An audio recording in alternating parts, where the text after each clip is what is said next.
Hoy vamos a iniciar la lectura de un nuevo libro, Cumbres Borrascosas. Este fue el libro que ganó después que terminamos la última lectura. Y bueno, vamos a iniciar la lectura de este libro. Hola Joan, bienvenido. Este libro lo vamos a leer en 12 lecturas. Está planificado para leerlo en 2 semanas. Déjame tomar una fotico de este comentario, Joan. Apenas termine me echo un vistazo por tu cuenta y lo veo. Me da demasiado gusto ver gente que empezó las lecturas conmigo hace 2 meses. Me contenta muchísimo. Siempre están pendientes. Muchas gracias, Alex. Vamos a iniciar la lectura a las 9:30 en punto, pero antes le voy a leer el prólogo de los editores, que es bastante breve, pero es importante para que estén atentos de qué se trata el libro o más o menos de qué va. No es una lectura apta para niños. En caso, si rechazo las invitaciones de compartir pantalla, pero es que a esta hora tengo el tiempo medio. Este nuevo libro, para los que están llegando, vamos a leer este libro, Cumbres Borrascosas. Hoy vamos a leer capítulo 1 y 2. Este libro tiene 35 capítulos. Es un libro relativamente corto de 323 páginas. Y la planeación la elaboré para 12 lecturas. Aquí está la planeación. Un poco de los que me han seguido todas estas noches ya más o menos saben cómo hacer una planeación, de qué va la planeación, cómo pueden hacerla de acuerdo a las páginas del libro, con fecha, con todo. Esta luz como que no me está ayudando mucho. Entonces, bueno, la planeación yo la hago muy sencilla. Coloco las fechas, coloco los capítulos, dependiendo del número de páginas, que tenga un promedio allí, dependiendo la cantidad de páginas del libro, que tenga un promedio igual, para que el tiempo de la lectura sea acorde. Aquí la máxima cantidad de páginas que vamos a leer una noche serán 38. Y eso nos lleva como 40-45 minutos de lectura. Y el propósito de la planeación de lectura, lógicamente, es cumplirlo. Voy a leerles el prólogo. Este libro está escrito por Emily Bronte, que fue una poetista y narradora británica. Voy a leerles el epílogo, Cumbres Borrascosas. Prólogo. Cumbres Borrascosas representa en sí la intensidad del sentimiento en sus personajes. Las energías primitivas del amor y el odio que impregnan la novela fueron juzgadas como salvajes y burdas por los críticos del siglo XIX, pues la consideraron cruda por su carácter realista, en el que se exhibían los sentimientos como la venganza, el odio, el amor y la violencia física. Cumbres Borrascosas, la obra maestra trascendental de Emily Bronte, una historia de amor apasionado en la que los principios irreconciliables de la fuerza y la calma terminan por armonizarse. En esta obra se halla contenida la expresión más genuina y profunda del alma romántica inglesa. Emily Bronte fue una mística, como lo demuestra su poesía. Dramatiza su percepción intuitiva de la naturaleza de la vida. Cumbres Borrascosas, mucho más que una descripción de turbulencias en las pasiones y el cuadro vivo del ambiente de la Inglaterra rural de aquel tiempo, sino es también la capacidad con que la autora describe el mundo interior de complejidades de cada uno de los personajes, presentados en un fondo romántico, no exento de lo sobrenatural y la presencia de héroes tomados del romanticismo. En la anticipación a una época marcada por las transformaciones no solo sociales, sino también en las relaciones entre dos sexos. La identidad de género y de clase como algo inalterable y absoluto. Se tornará cambiante en esta historia y bastante difuso. La novela está narrada con diálogos terribles e implacables, decisiones cargadas de fuerza por parte de los personajes y también de maldad, como en la vida misma, porque la historia es un agudo análisis de las pasiones, de las relaciones amorosas y corroboramos 2 siglos después el desequilibrio y la desigualdad, que se convierte en la quinta esencia de las reglas del juego amoroso. Bronte se distancia de la narrativa victoriana de la época para adentrarse en un escenario personal e intensamente poético. Cumbres Borrascosas, a pesar de lo implacable que se mostró la crítica de aquel tiempo, nos deja una estela imborrable que trasciende la rígida sociedad inglesa, para convertirse en una novela moderna y real cuyos ecos llegan a nuestros días. Capítulo 1. He vuelto hace unos instantes de visitar a mi casero y ya se me figuraba que ese solitario vecino va a inquietarme por más de una causa. En este bello país que ningún misántropo hubiese podido encontrar más agradable en toda Inglaterra, el señor Heathcliff y yo habríamos hecho una pareja ideal de compañeros, porque ese hombre me ha parecido extraordinario. Y eso que no mostró reparar en la espontánea simpatía que me inspiró.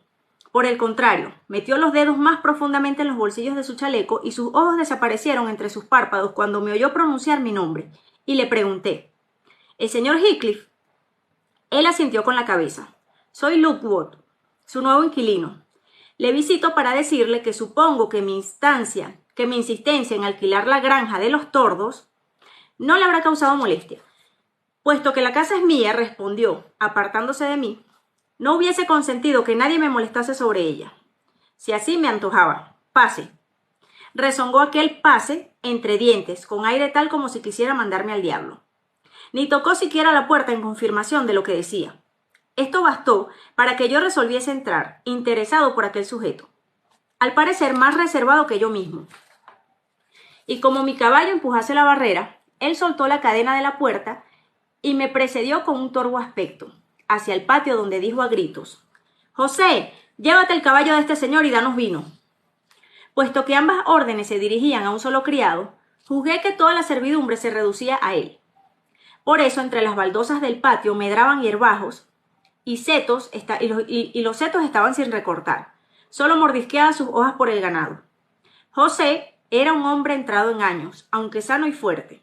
Lanzó un contrariado «Dios nos valga», y mientras se llevaba el caballo, me miró con tanta malignidad que preferí suponer que impetraba el socorro divino para digerir bien la comida y no con motivo de mi presencia. A la casa donde vivía el señor Heathcliff se le llamaba Cumbres Borrascosas, en el dialecto local. El nombre traducía bien los rigores que allí desencadenaban el viento cuando había una tempestad fuerte. Ventilación no faltaba sin duda.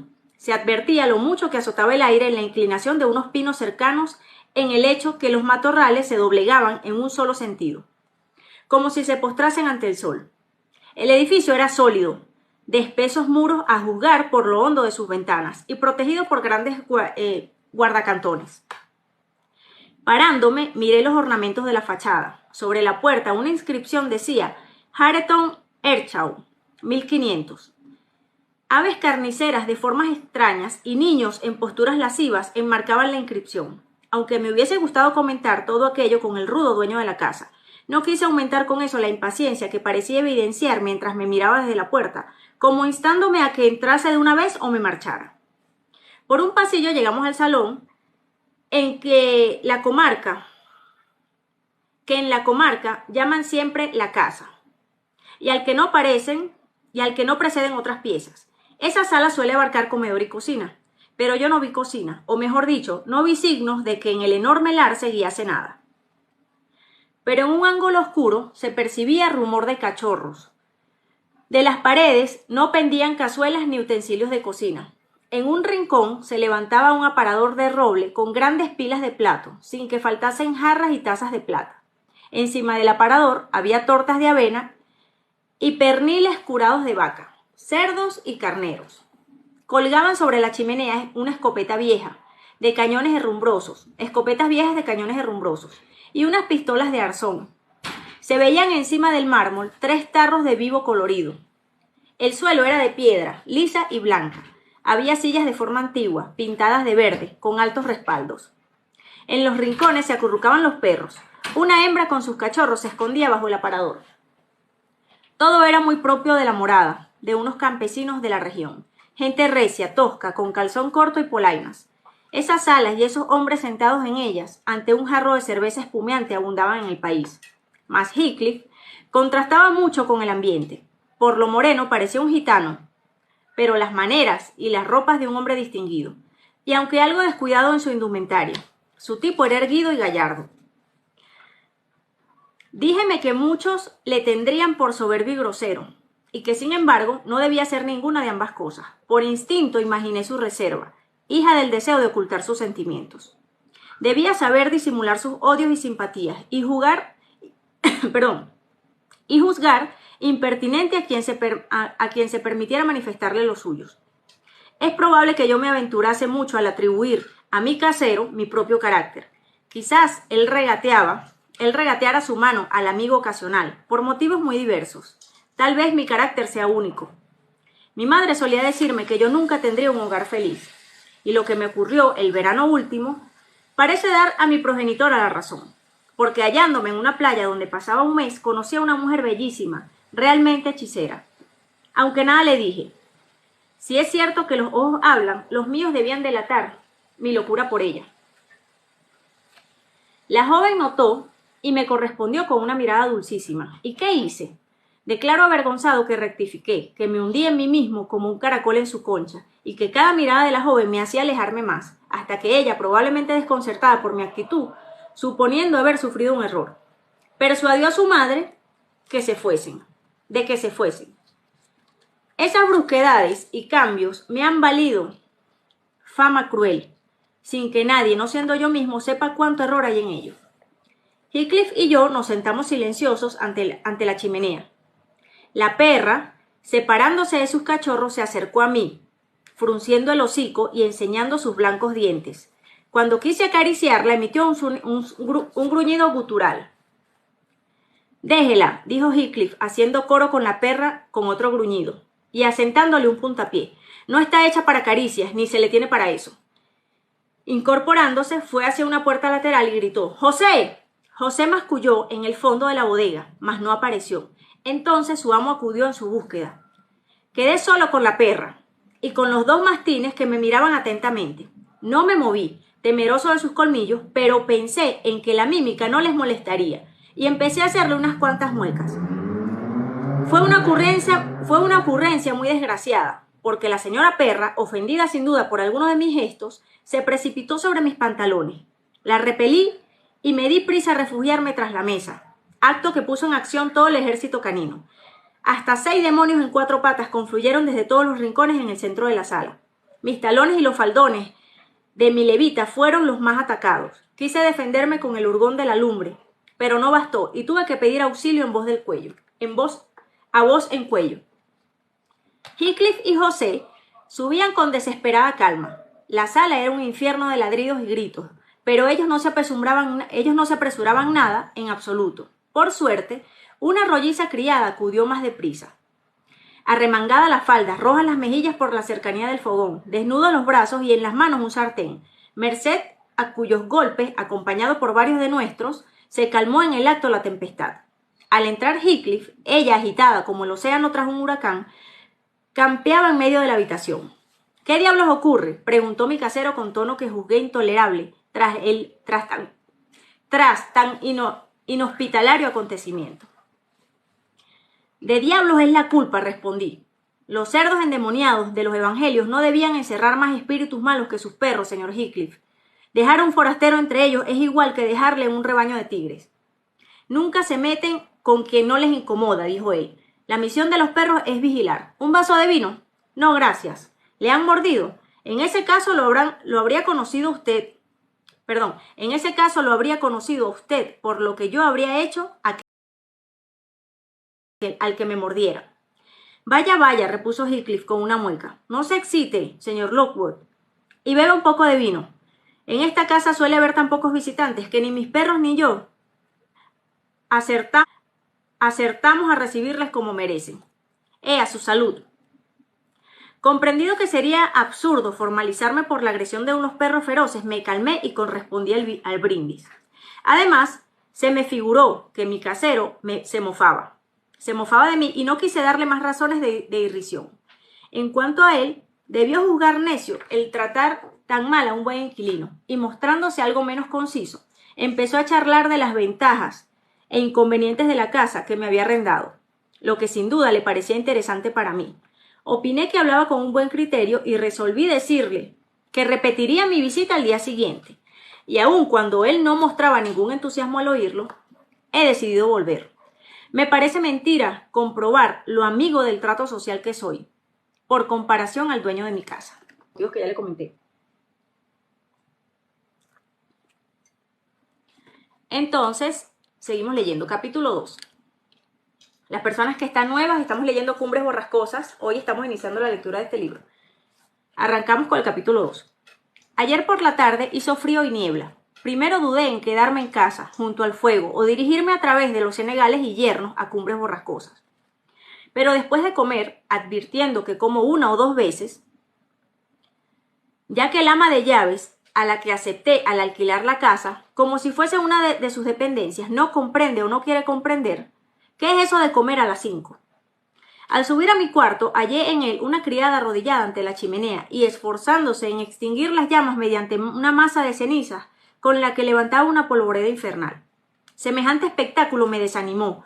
Cogí el sombrero y tras una caminata de 4 millas llegué a la casa de Heathcliff, en el preciso instante en que comenzaba a caer los primeros copos de una nevada semilíquida. El suelo de aquellas solitarias alturas estaba cubierto de una capa de escarcha ennegrecida, y el viento estremecía de frío todos mis miembros. Al ver que mis esfuerzos para levantar la cadena que cerraba la puerta de la verja eran vanos, salté la valla. Avancé por el camino bordeado de groselleros y golpeé con los nudillos de la puerta de la casa hasta que me dolieron los dedos. Se oía ladrar a los canes. Vuestra imbécil inhospitalidad merecía ser castigada con el aislamiento perpetuo de vuestros semejantes, bellacos, murmuré mentalmente. Lo menos que se puede hacer es tener abiertas las puertas durante el día, pero no me importa, he de entrar. Tomada esta decisión, sacudí con fuerza la aldaba. La cara de vinagre de José apareció en una ventana del granero. ¿Quién es usted?, preguntó. El amo está en el corral, dé la vuelta por el ángulo del establo. ¿No hay quien me abra la puerta? Nadie más que la señorita, y ella no le abrirá aunque estuviese usted llamando hasta la noche. Sería inútil. ¿Por qué? ¿No puede usted decirle que soy yo? ¿Yo? No. ¿Qué tengo yo que ver con eso?, replicó mientras se retiraba. Se espesaba la nieve. Yo empuñaba ya el albadón para volver a llamar, cuando un joven sin chaqueta y llevando al hombro una horca de labranzas apareció y me dijo que le siguiera. Atravesamos un lavadero y un patio embaldosado, en el que había un pozo con bomba y un palomar. Y llegamos a la habitación donde el día anterior fue introducido. Un inmenso fuego de carbón y leña caldeaba, y al lado de la mesa en la que estaba servida una abundante merienda tuve la satisfacción de ver a la señorita, persona de cuya existencia no había tenido antes noticia alguna. La saludé y permanecí en pie, esperando que me invitara a sentarme. Ella me miró y no se movió de su silla, ni pronunció una sola palabra. «¿Qué tiempo tan malo?», comenté. «Lamento, señora Heathcliff, que la puerta haya sufrido las consecuencias de la negligencia de sus criados. Me ha costado mucho trabajo, un trabajo tremendo, hacerme oír». Ella no movió los labios. La miré atentamente y ella me correspondió con otra mirada tan fría que resultaba molesta y desagradable. «Siéntese», gruñó el joven. «Heathcliff vendrá enseguida». Obedecí, carraspeé y llamé a Juno. Juno era la malvada perra, que esta vez se dignó a mover la cola en señal que ya me reconocía. «Hermoso animal», empecé. «¿Piensa usted desprenderse de los cachorrillos, señora?» «No son míos», dijo la amable joven con un tono aún más antipático que el que hubiera empleado el propio Heathcliff. «Entonces, ¿sus favoritos serán aquellos?», continué volviendo la mirada hacia lo que me pareció un cojín con gatitos. «Serían unos favoritos bastante extravagantes», contestó la joven desdeñosamente. Desgraciadamente, los supuestos gatitos eran en realidad un montón de conejos muertos. Volví a carraspear, me aproximé al fuego y repetí mis comentarios sobre lo desagradable de la tarde. «No debía usted haber salido», dijo ella, mientras se incorporaba y trataba de alcanzar 2 de los tarros pintados que habían en la chimenea. A la claridad de las llamas pude distinguir por completo su figura. Era muy esbelta y al parecer había salido de la adolescencia. Estaba admirablemente formada y poseía la más linda carita que yo hubiese contemplado jamás. Tenía las facciones menudas, la tez muy blanca, dorados bucles que le pendían sobre su delicada garganta, y unos ojos que hubiera sido irresistible de haber ofrecido una expresión agradable. Por fortuna, para mi sensible corazón, aquella mirada no manifestaba en aquel momento más que desdén y una especie de desesperación que resultaba increíble en unos ojos tan hermosos. Como los tarros estaban fuera de su alcance, fui a ayudarla, pero se volvió hacia mí con la airada expresión de un avaro quien alguien pretendiera ayudarle a contar su oro. «No necesito ayuda», dijo, «puedo cogerlos yo sola». «Dispense», me apresuré a contestar. «¿Está usted invitado a tomar el té?», me preguntó. Se puso un delantal sobre el vestido y se sentó. Sostenía en la mano una cucharada de hojas de té que había sacado del tarro.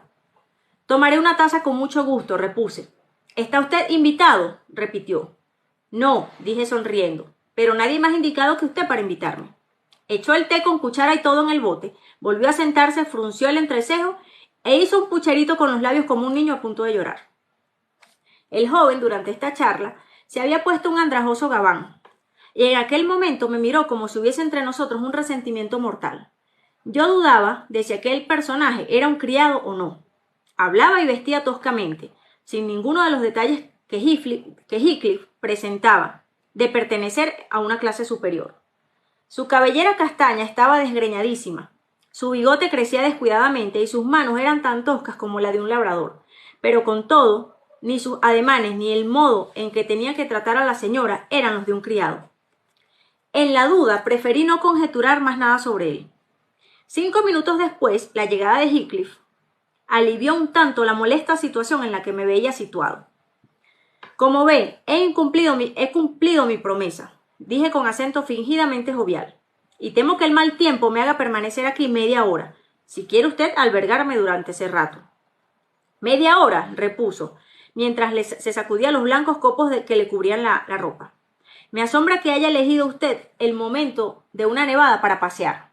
¿No sabe el peligro que corre perderse en los pantanos? Hasta quienes están familiarizados con ellos se extravían a veces, y le aseguro que no es probable que el tiempo mejore. ¿Acaso uno de sus criados no puede servirme de guía?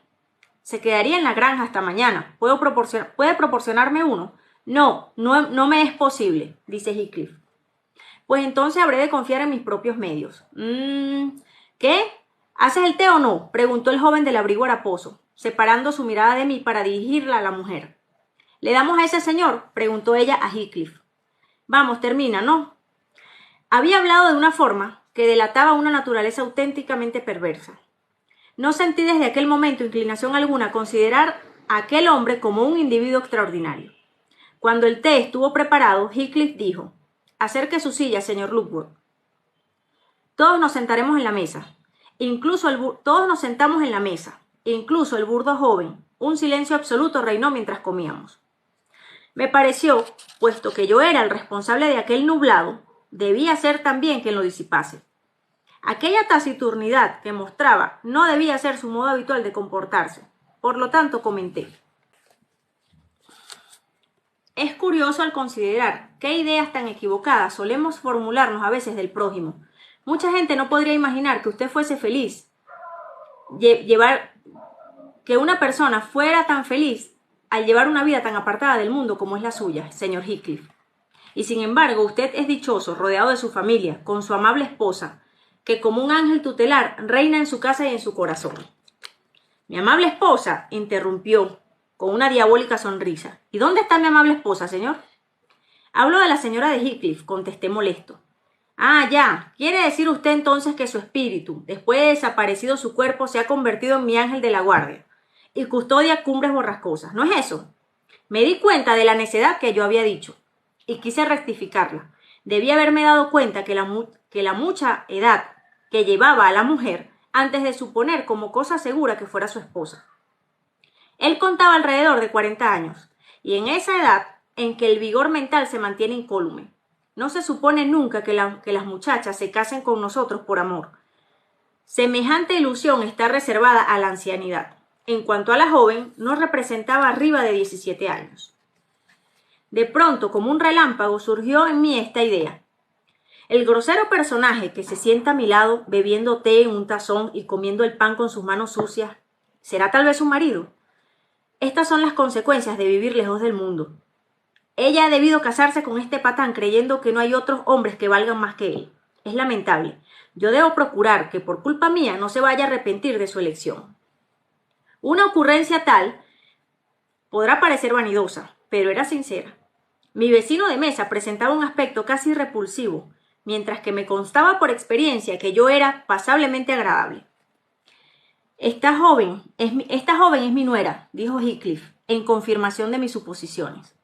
Y al decirlo la miró con expresión de odio.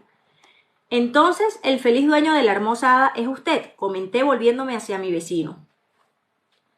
Con esto mis palabras acabaron de poner las cosas peor. El joven apretó los puños con evidente intención de atacarme, pero se contuvo y desahogó su ira en una brutal maldición que me concernía, pero de la que tuve a bien no darme por aludido. Anda usted muy desacertado, dijo Heathcliff. Ninguno de los dos tenemos esa suerte de ser dueños de la buena hada a quien usted se refiere.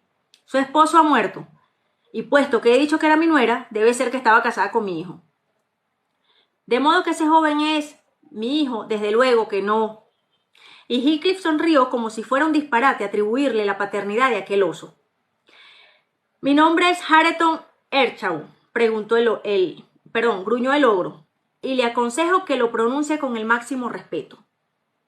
Creo haberlo respetado, respondí mientras me reía íntimamente de la dignidad con que había hecho su presentación a aquel extraño sujeto. Él me miró durante tanto tiempo y con tal fijeza que me hizo experimentar deseos de abofetearle o echarme a reír en sus propias narices. Comenzaba a sentirme a disgusto en aquel agradable círculo familiar. Tan ingrato ambiente neutralizaba el confortable calor que físicamente me rodeaba, y resolví no volver en mi vida. Concluida la colación, y en vista de que nadie pronunciaba una palabra, me acerqué a la ventana para ver el tiempo que hacía. El espectáculo era muy desagradable.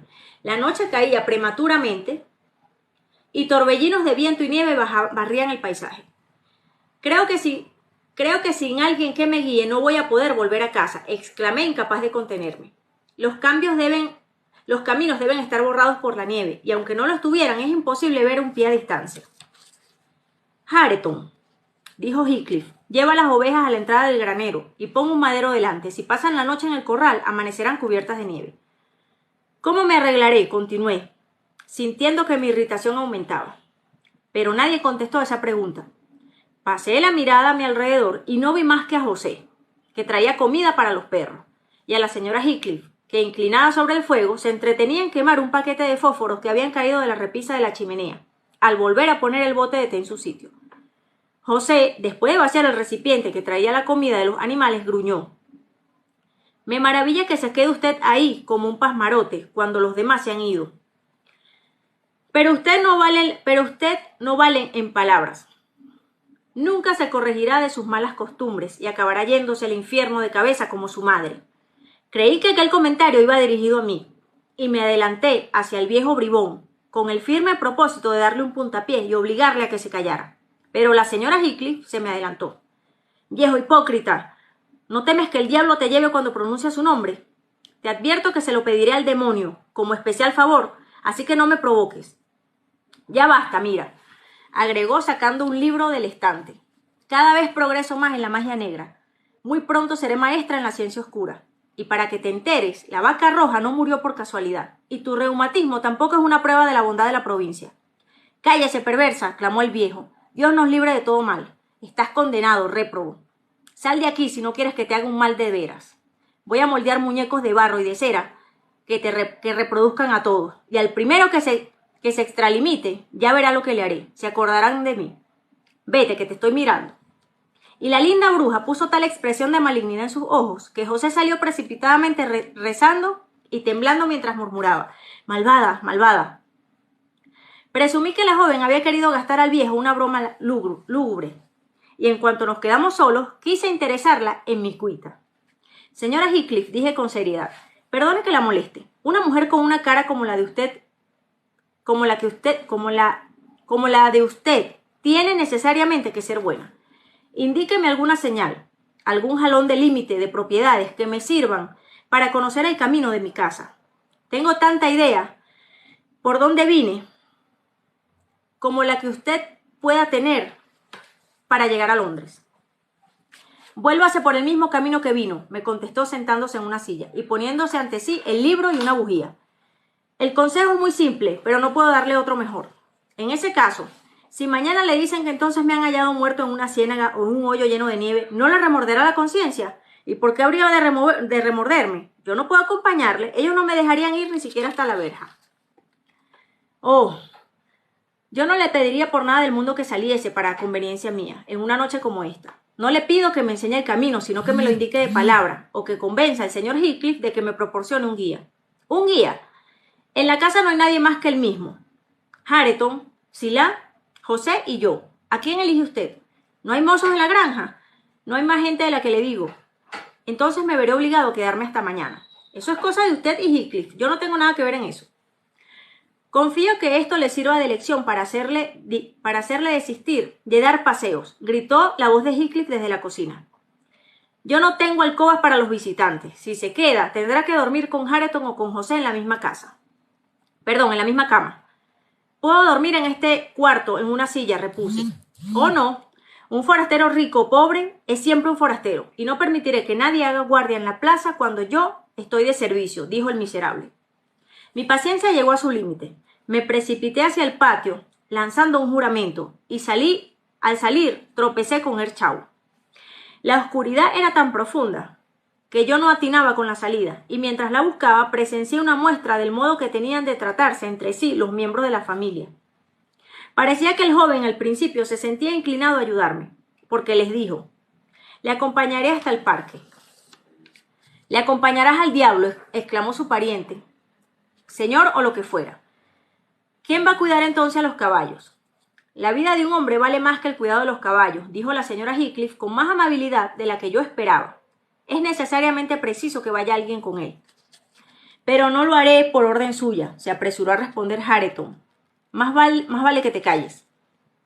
Bueno, pues entonces, así el espíritu de este hombre te persiga hasta tu muerte, y el señor Heathcliff no encuentre otro inquilino para su granja, hasta que esa caiga en pedazos, dijo ella con malignidad.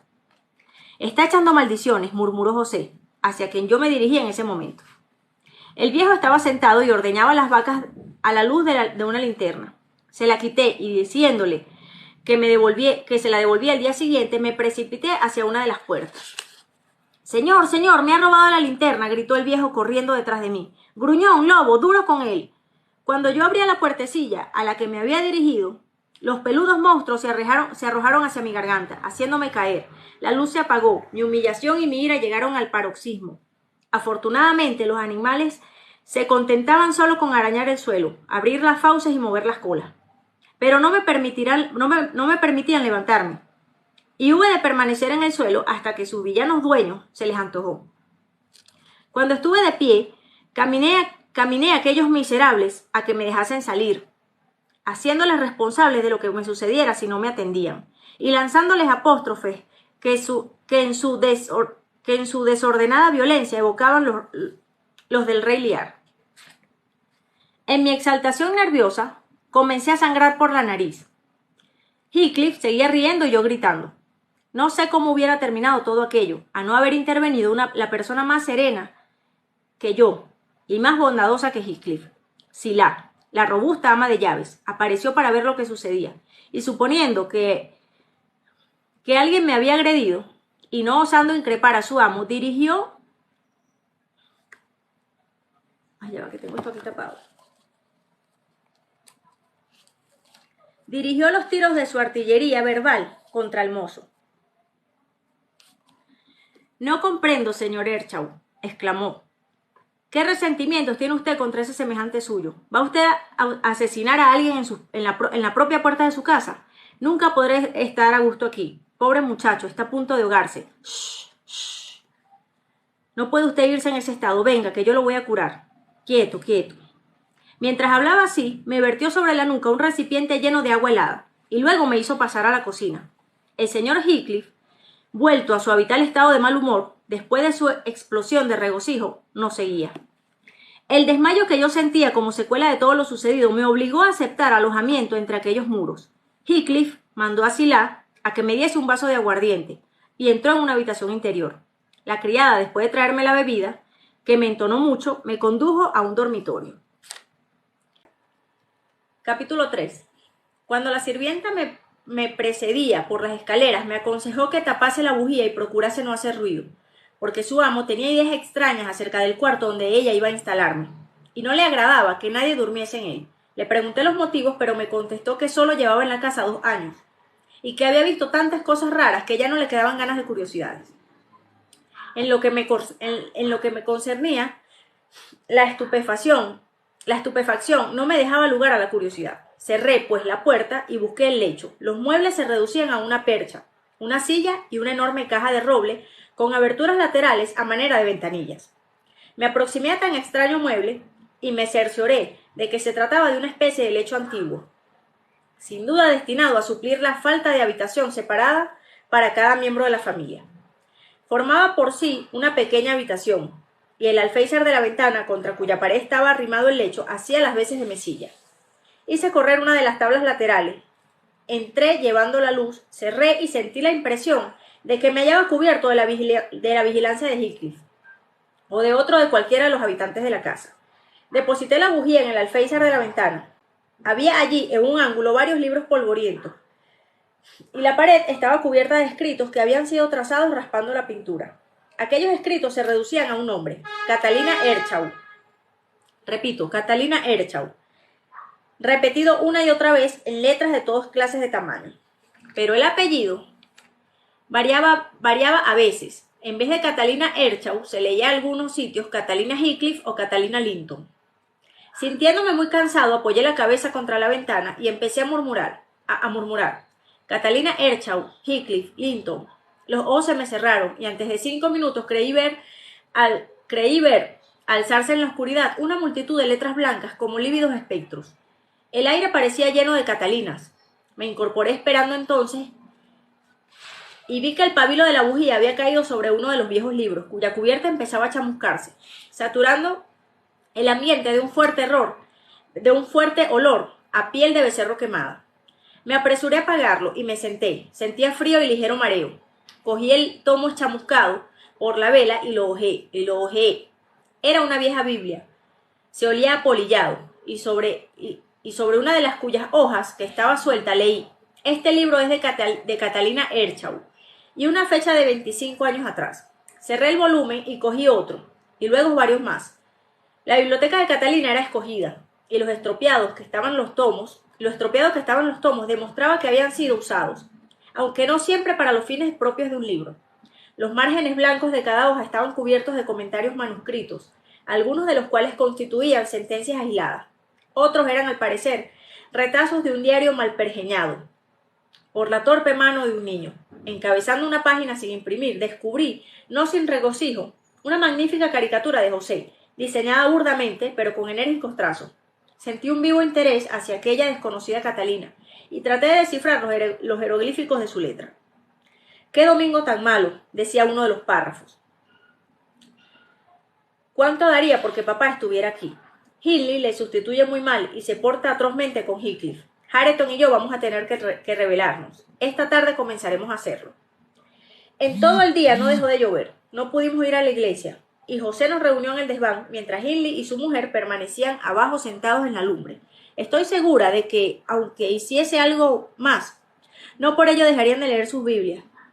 A Heathcliff y a mí, al desdichado mozo de mulas, nos ordenaron que cogiésemos los devocionarios y subiésemos. Nos hicieron sentar en un saco de trigo y José inició su sermón, que yo esperaba que abreviase a causa del frío que se sentía allí. Pero mi esperanza resultó fallida. El sermón duró 3 horas justas. Y sin embargo, mi hermano, al vernos bajar, aún tuvo la desfachatez de decir: «¿Cómo han terminado tan pronto?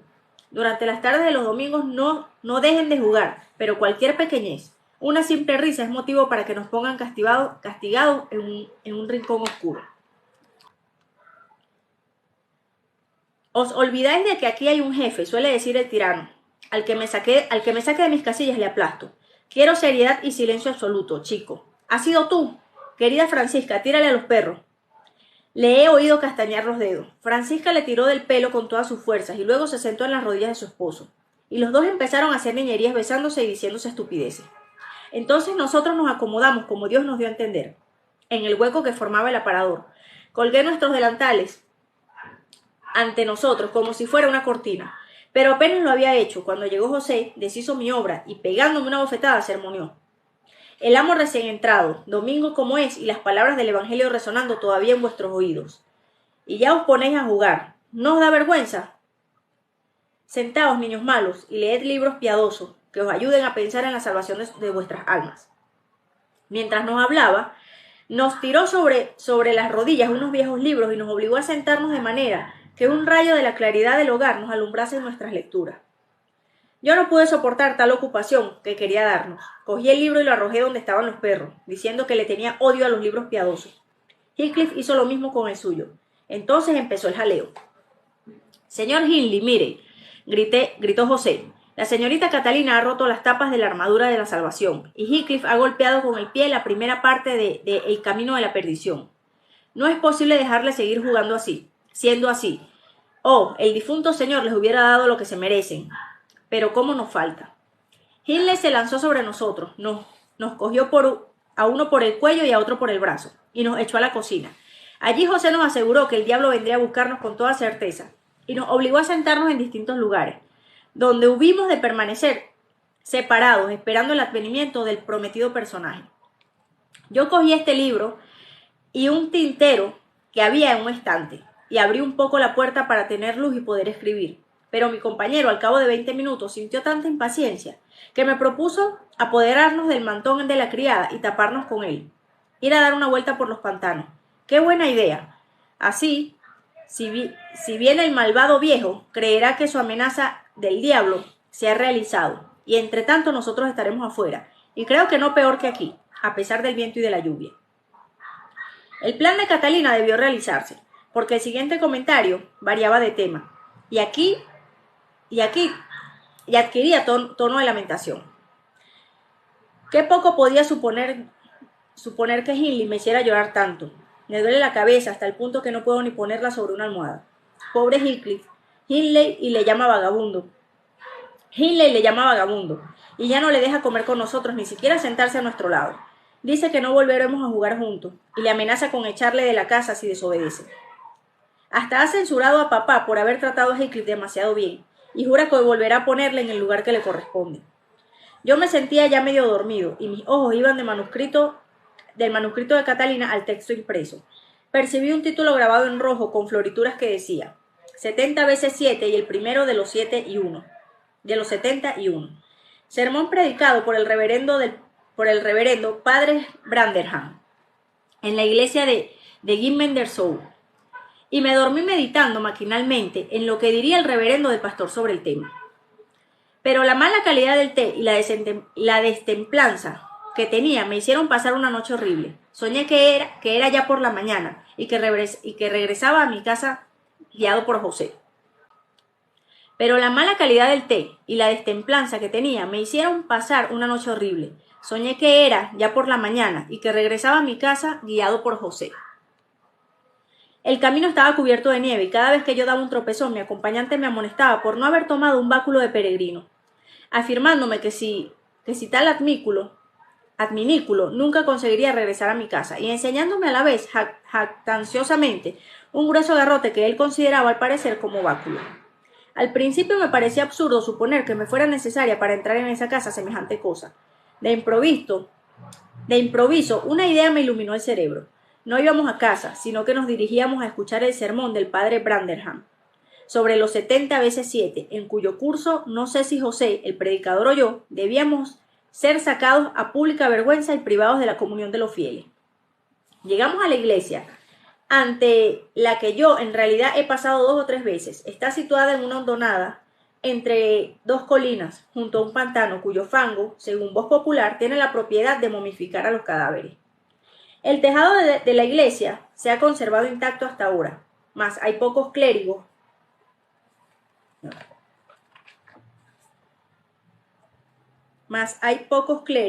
Ay, ya va, me perdí.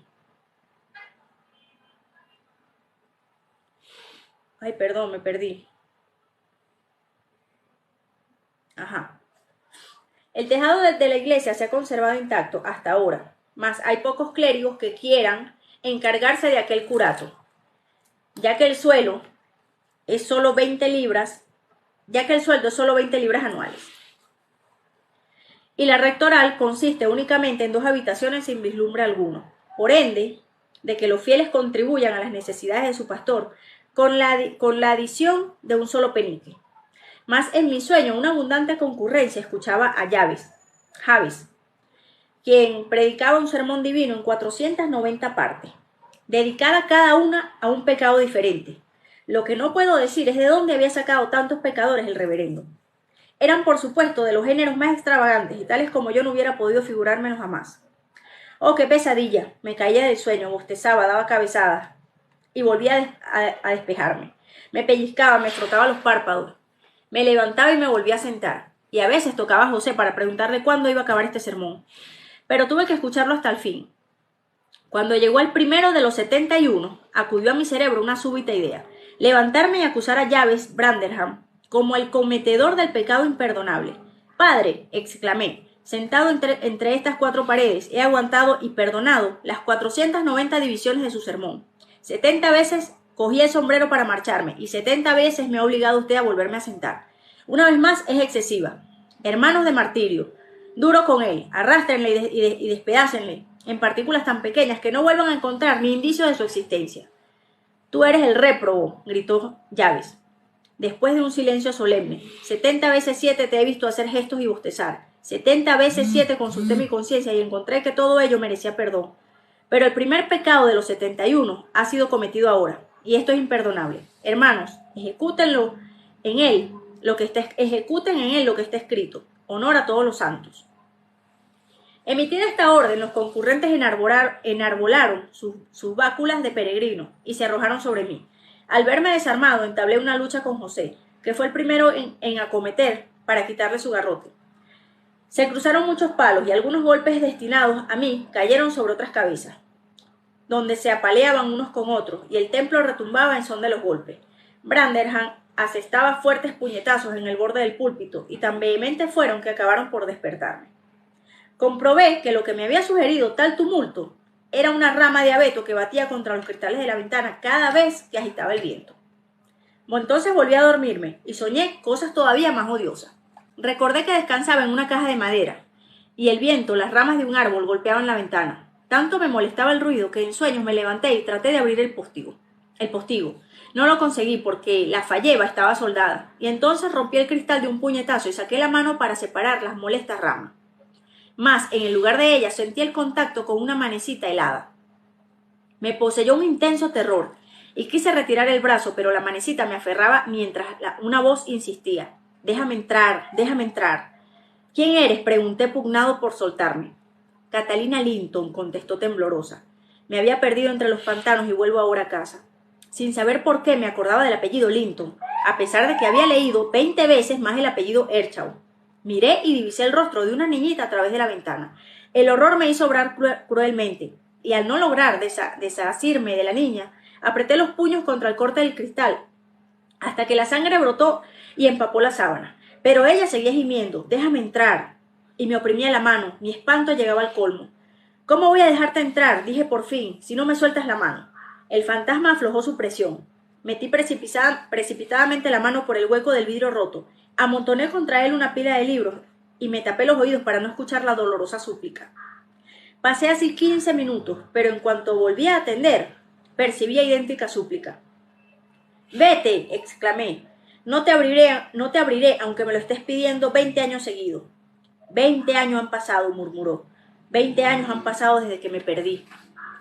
Y empujó levemente desde fuera. El montón de libros vacilaba, intenté moverme, pero mis músculos estaban como paralizados.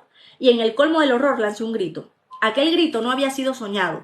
Con gran turbación sentí unos pasos que se acercaban a la puerta de la alcoba. Alguien abrió y por las aberturas del lecho percibí la luz. Me senté en la cama, sudoroso y estremecido aún de miedo. El que había entrado murmuró algunas palabras como si hablase solo, y luego dijo en un tono como quien no espera recibir contestación. ¿Hay alguien ahí? Reconocí la voz de Heathcliff, y comprendiendo que era necesario revelar mi presencia, ya que si no buscaría y acabaría encontrándome, descorrí las tablas del lecho. Tardaré mucho en poder olvidar el efecto que mi acción le produjo en él. Heathcliff se paró en la puerta. Llevaba ropa de dormir, sosteniendo una vela en la mano, y su cara estaba blanca como la pared. El ruido de las tablas, al descorrerse, le causó el efecto de una corriente eléctrica. La vela se deslizó entre sus dedos, y su excitación era tal que le costó mucho trabajo recogerla. «Soy Ludwood», dije, para evitar que continuase demostrándome su miedo. He gritado sin darme cuenta mientras soñaba. Lamento haberle molestado. «Dios le confunda, señor Ludwood. Váyase al...» Empezó él. «¿Quién ha traído esta habitación?», continuó, hundiendo las uñas en las palmas de las manos y rechinando los dientes en su esfuerzo para dominar la excitación que le poseía. ¿Quién le trajo aquí? Dígamelo. Dígamelo para echarla de la casa inmediatamente. Fue su criada Silá, contesté abandonando la cama y recogiendo mis ropas. Haga con ella lo que le parezca, porque lo tiene merecido. Se me figura que quiso probar, a expensas mías, si este sitio en efecto está embrujado, y le aseguro que en realidad está bien poblado de trasgos y duendes. Hace usted bien en tenerlo cerrado. Nadie le agradecerá a usted dormir en esta habitación. ¿Qué quiere usted decir? ¿Y qué está usted diciendo? Replicó Heathcliff. Acuéstese y pase la noche, pero en nombre de Dios, no repita el escándalo de antes. No tiene justificación posible, a no ser que le estuvieran desollando vivo. Si aquella endemoniada brujita llega a entrar, a buen seguro me hubiese estrangulado, le respondí. No me siento con ganas de soportar más persecuciones de sus hospitalarios antepasados. El reverendo James Branderham no sería tal pariente suyo por parte de madre. Y en cuanto a Catalina Erchau o Linton o como se llamara, buena pieza debería estar hecha. Según me dijo, ha andado errando durante 20 años, lo que sin duda es justo castigo de sus maldades. En aquel momento recordé que el apellido de Heathcliff estaba unido en el libro de Catalina, lo que había olvidado hasta entonces. Entonces me avergoncé de mi descortesía, pero como si no me diese cuenta de haberla cometido, continué. El caso es que a primera hora de la noche iba a decir, hojeando esos librotes, pero me corregí y continué, repitiendo el nombre que hay escrito en esa ventana para ver si me dormía. ¿Cómo se atreve a hablar de ese modo estando en mi casa? Barbotó Heathcliff. ¿Se habrá vuelto loco usted cuando me habla así? Se golpeaba la frente con violencia. Yo no sabía si ofenderme o seguir explicándole, pero me pareció tan conmovido que sentí compasión de él y proseguí contándole mi sueño y le aseguré que jamás había oído pronunciar hasta entonces el nombre de Catalina Linton, pero que a fuerza de verlo escrito allí llegó a corporeizarse al dormirme. Entretanto, que me explicaba así, Heathcliff poco a poco había ido retirándose de mi lado, hasta que acabó escondiéndose detrás del lecho. A juzgar por lo sofocado de su respiración, luchaba para reprimir sus emociones. Fingí no darme cuenta y continué vistiéndome y dije, no son todavía las 3, yo creería que serían las 6, o lo menos. El tiempo aquí se hace interminable. Verdad es que solo debían ser las 8 cuando nos acostamos. Es invierno, nos retiramos siempre a las 9 y nos levantamos a las 4, replicó mi casero, reprimiendo un gemido y limpiándose una lágrima. Según conjeturé, por un ademán de su brazo, acuéstese, añadió, ya que si baja tan temprano no hará más que estorbar. Por mi parte, sus gritos han enviado al diablo mi sueño. A mí me pasa lo mismo, contesté. Bajaré al patio y estaré paseando por él hasta que amanezca. Y después me iré. No tema una nueva intrusión de mi parte. La muestra de hoy me ha quitado las ganas de buscar amigos, ni en el campo ni en la ciudad. Un hombre sensato debe tener bastante compañía consigo mismo. Magnífica compañía, murmuró Heathcliff. Coja la vela y váyase donde quiera. Me reuniré con usted enseguida. No salga al patio, porque los perros están sueltos, ni al salón, porque Juno está en los pasillos y vigila. Ahí está de vigilancia. No obstante, váyase. Yo me reuniré con usted dentro de 2 minutos. Obedecí y me alejé de la habitación, todo lo que pude. Pero como no sabía a dónde iba a parar en los estrechos pasillos, me detuve y entonces asistí a una demostración supersticiosa que me extrañaron tratándose de un hombre tan práctico al parecer como aquel personaje. Había entrado en el lecho y de un tirón abrió la ventana mientras rompía a llorar. Oh, Catalina, decía, ven, te lo imploro una vez más. Oh, amada de mi corazón, ven, ven al fin. Pero el fantasma, como uno de los caprichos comunes a todos los espectros, no se dignó a aparecer. En cambio, el viento y la nieve entraron por la ventana y extinguieron la luz. Tan dolorosa congoja se traslucía en la crisis sufrida por aquel hombre, que me retiré, reprochándome el haberle escuchado, y el haberle relatado mi pesadilla, que le había afectado de tal manera. Por razones a las que no alcanzaba mi comprensión, descendí al piso y bajé y arribé a la cocina, donde encendí la bujía. En el rescoldo de la lumbre no se veía allí ser viviente, excepto un gato que salió de entre las cenizas y me saludó con un quejumbroso maullido. Los bancos semicirculares estaban arrimados al fogón. Me tendí en uno de ellos y el gato se instaló en el otro. Ya empezábamos ambos a dormirnos cuando un intruso invadió nuestro retiro. Era José, que bajaba por una escalera de madera que debía conducir a su desván. Lanzó una tétrica mirada a la llama, la que yo había encendido. Expulsó al gato de su lugar, se apoderó de él y se dedicó a cargar de tabaco una pipa que medía 3 pulgadas de longitud. Debía considerar mi presencia en su santuario como una desvergüenza tal que no merecía ni siquiera comentarios. En absoluto mutismo se acercó la pipa a la boca, se cruzó de brazos y empezó a fumar.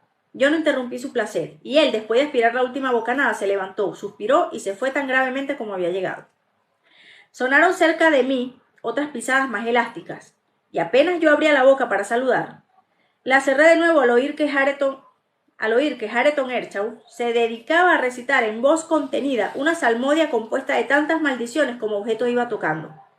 Mientras se afanaba en un rincón en busca de una azada para quitar la nieve, me miró, dilató las aletas de la nariz, y tanto se le ocurrió saludarme, a mí, como al gato que me hacía compañía. Comprendiendo por sus preparativos que estaba disponiéndose a salir, abandoné mi duro lecho y me apresté a seguirle. Él lo notó y con el mango de la azada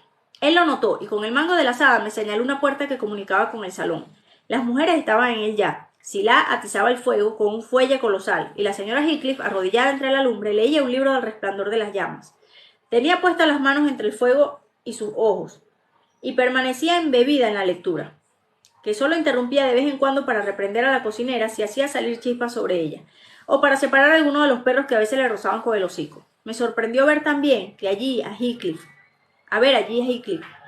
en pie junto al fuego, y al parecer concluyendo entonces de soltar una rociada sobre la pobre Sila, la cual de cuando en cuando suspendía sus tareas y respiraba.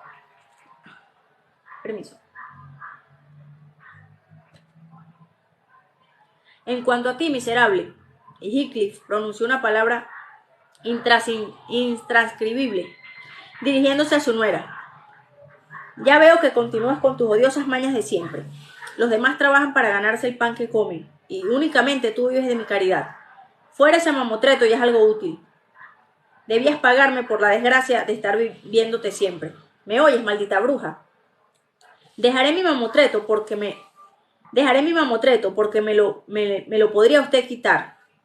Si no, respondió la joven cerrando el libro y tirándolo sobre una silla. Pero aunque se le encienda a usted la boca injuriándome, no haré nada. No siendo lo que me parezca bien. Heathcliff alzó la mano, pero su interlocutora, probando que tenía costumbre de aquellas escenas, se puso de un salto fuera de su alcance. Contrariado por tal episodio, me aproximé a la lumbre fingiendo no haber reparado en la disputa, y ellos tuvieron el decoro de disimular. Heathcliff, para no caer en la tentación de golpear a su nuera, se metió las manos en los bolsillos. La mujer se retiró a un rincón y mientras estuve allí permaneció callada como una estatua. Pero yo no me quedé mucho tiempo. Renuncié a la invitación que me hicieron de que les acompañara a desayunar, y en cuanto apuntó la primera claridad de la aurora, salí al aire libre, que estaba frío y despejado como hielo. Heathcliff me llamó mientras yo cruzaba el jardín, y se brindó para acompañarme a través de los pantanos. Hizo bien, ya que la colina estaba convertida en un ondulante mar de nieve, que ocultaba todas las desigualdades del terreno. La impresión que yo guardaba de la contextura del suelo no respondía en nada a lo que ahora veíamos, porque los hoyos estaban llenos de nieve, y los montones de piedra, reliquias del trabajo de las canteras, que bordeaban el camino, habían desaparecido bajo la bóveda. Yo había distinguido el día anterior una sucesión de piedras erguidas a lo largo del camino y blanqueadas con cal, para que sirviesen de referencia en la oscuridad. Y también cuando las nevadas podían hacer confundir la tierra segura del camino con movedizas charcas de sus márgenes. Pero a la sazón ni siquiera se percibían aquellos jalones. Mi acompañante tuvo que advertirme varias veces para impedir que yo saliese del camino sin notarlo. Hablamos muy poco. A la entrada del parque de la granja, Heathcliff se detuvo. Me dijo que suponía que ya no me extraviaría, y con una simple inclinación de cabeza nos despedimos. En la portería no había nadie, y recorrer las 2 millas que me quedaban por andar hasta la granja me costó 2 horas, dadas las muchas veces que erré el camino, extraviándome en la arboleda y hundiéndome en la nieve hasta la cintura. Era mediodía cuando llegué a mi casa. El ama de llaves y sus satélites acudieron con alborozo a recibirme, y me aseguraron que me daban por muerto y que pensaban en ir a buscar mi cadáver entre la nieve. Les aconsejé que se calmaran, puesto que al fin había regresado. Subí dificultosamente las escaleras y entré en mi habitación. Estaba entumecido hasta los huesos. Me cambié de ropas y pasé por la estancia 30-40 minutos para entrar en calor. Y luego me instalé en el despacho, tal vez apartado en exceso del buen fuego y el confortante café que el ama de llaves me preparó. Capítulo 4. El ser humano es tornadizo como una veleta. Yo que había resuelto mantenerme al margen de toda sociedad humana y que agradecía a mi buena estrella el haber venido a parar a un sitio donde mis propósitos podían realizarse plenamente. Yo, desdichado de mí, me vi obligado a arriar mi bandera después de aburrirme mortalmente durante toda la tarde y, pretextando interés, conocer detalles relativos a mi alojamiento. Pedí a la señora Dean, cuando me trajo la cena, que se sentase un momento con el propósito de entablar con ella una plática o que me animase o que me acabara de aburrir. Usted vive aquí hace mucho tiempo, empecé. Me dijo 16 años, ¿no? No, 18, señor. Vine al servicio de la señora cuando se casó. Al faltar la señora, el señor me dejó como ama de llaves. Hubo una pausa entonces. Pensé que le gustaban los comadreros, pero al cabo de algunos instantes exclamó poniéndose las manos sobre las rodillas, mientras una expresión meditativa se pintaba en su rostro. Los tiempos han cambiado mucho desde entonces. Claro, dije. Habrá asistido usted a muchas modificaciones y a muchas tristezas. Procuraremos que la conversación recaiga sobre la familia de mi casero, pensé. Debe ser un tema divertido. Me gustaría saber la historia de aquella bonita viuda, averiguar si es del país o no, lo cual me parece más probable, ya que aquel grosero indígena no la reconoce como de su raza. Y con esta intención pregunté a la señora Dean si conocía los motivos por los cuales Heathcliff alquilaba la granja de los tordos, reservándose una residencia mucho peor. ¿Acaso no es bastante rico?, interrogué. Rico, nadie sabe cuánto capital posee. Además, lo aumenta de año en año. No bastante rico para vivir en una casa aún mejor que esta, pero es muy ahorrativo. En cuanto ha oído hablar de un buen inquilino para la granja, no ha querido desaprovechar la ocasión de hacerse con unos cuantos de 100 libras más. No comprendo que sea tan codicioso cuando se está solo en la vida. ¿No tuvo un hijo? Sí, pero murió. ¿Y la señora Heathcliff, aquella muchacha, es la viuda? Sí. ¿De dónde es? Es la hija de mi difunto amo. De soltera se llamaba Catalina Linton. Yo la crié. Me hubiera gustado que el señor Heathcliff viniera a vivir aquí para estar juntas otra vez. ¿Catalina Linton?, exclamé asombrado. Luego, al reflexionar, comprendí que no podía ser la Catalina Linton de la habitación en la que dormí. Así que el antiguo habitante de esta casa se llamaba Linton. Sí, señor. ¿Y quién es ese Hareton Earnshaw que vive ahí con Heathcliff? ¿Son parientes? Hareton es sobrino de la difunta Catalina Linton. ¿Primo de la joven entonces? Sí. El marido de ella también primo suyo. Uno por parte de madre y otro por parte de padre. Heathcliff estuvo casado con la hermana del señor Linton. En la puerta principal de Cumbres Borrascosas he visto una inscripción que dice Earnshaw 1500, así que supongo que se trata de una antigua familia. Muy antigua, señor. Hareton es el último descendiente y Catalina la última de nosotros, quiero decir, de los Linton. ¿Ha estado usted en Cumbres Borrascosas? Perdone la curiosidad, pero quisiera saber cómo ha encontrado a la señora. La señora Heathcliff me pareció muy bonita, pero creo que sinceramente no vive muy contenta. Oh, Dios mío, no es de extrañar. ¿Y qué opina usted del amo? Me parece un tipo bastante áspero, señora Dean. Es áspero como el filo de una sierra y duro como el pedernal. Debe haber tenido una vida muy accidentada para haberse vuelto de ese modo. ¿Sabe usted alguna historia? La conozco toda, excepto quiénes fueran sus padres y dónde ganó su primer dinero. A Hareton le han dejado sin nada. El pobre chico es el único de la parroquia que ignora la estafa que ha sufrido. Vaya, señora Dean, pues haría usted una buena obra si me contara algo sobre estos vecinos. Si me acuesto, no podré dormir. Así siéntese usted y charlaremos una hora. Oh, sí, señor, precisamente tengo unas cosas que coser. Me sentaré todo el tiempo que usted quiera, pero está usted tiritando del frío y es necesario que le prepare algo para reaccionar. Y la buena señora salió apresuradamente. Me acomodé al lado de la lumbre, tenía la cabeza ardiendo y el resto del cuerpo helado. Estaba excitado y sentía los nervios tensísimos. No dejaba de inquietarme el pensar en las consecuencias que pudiera tener para mi salud los incidentes de aquella visita a Cumbres Borrascosas. El ama de llaves volvió enseguida, trayendo un tazón humeante y un costurero. Colocó la vasija en la repisa de la chimenea y se sentó, con aire de satisfacción, motivada sin duda por hallar un señor tan partidario de la confianza. Antes de instalarme aquí, comenzó, sin esperar que yo volviese a invitarla a contarme la historia, residí casi siempre en Cumbres Borrascosas.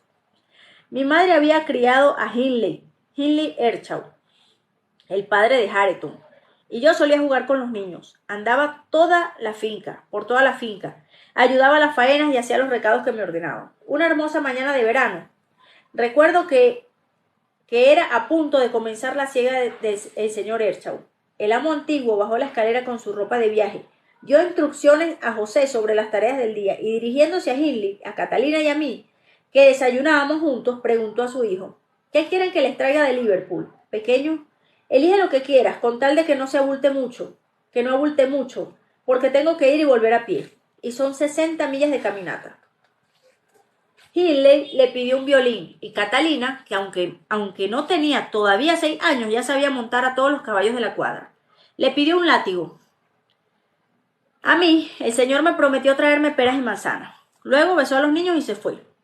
En los 3 días de su ausencia, la pequeña Catalina no hacía más que preguntar por su padre.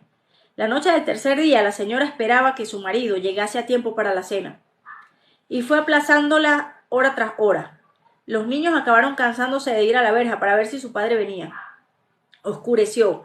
La señora quería acostar a los pequeños, y ellos le rogaban que le dejaran esperar. A las 11 el señor apareció por fin. Se dejó caer en una silla, diciendo entre risas y quejas que no volvería a hacer una caminata así por todo cuanto había en los 3 reinos de la Gran Bretaña.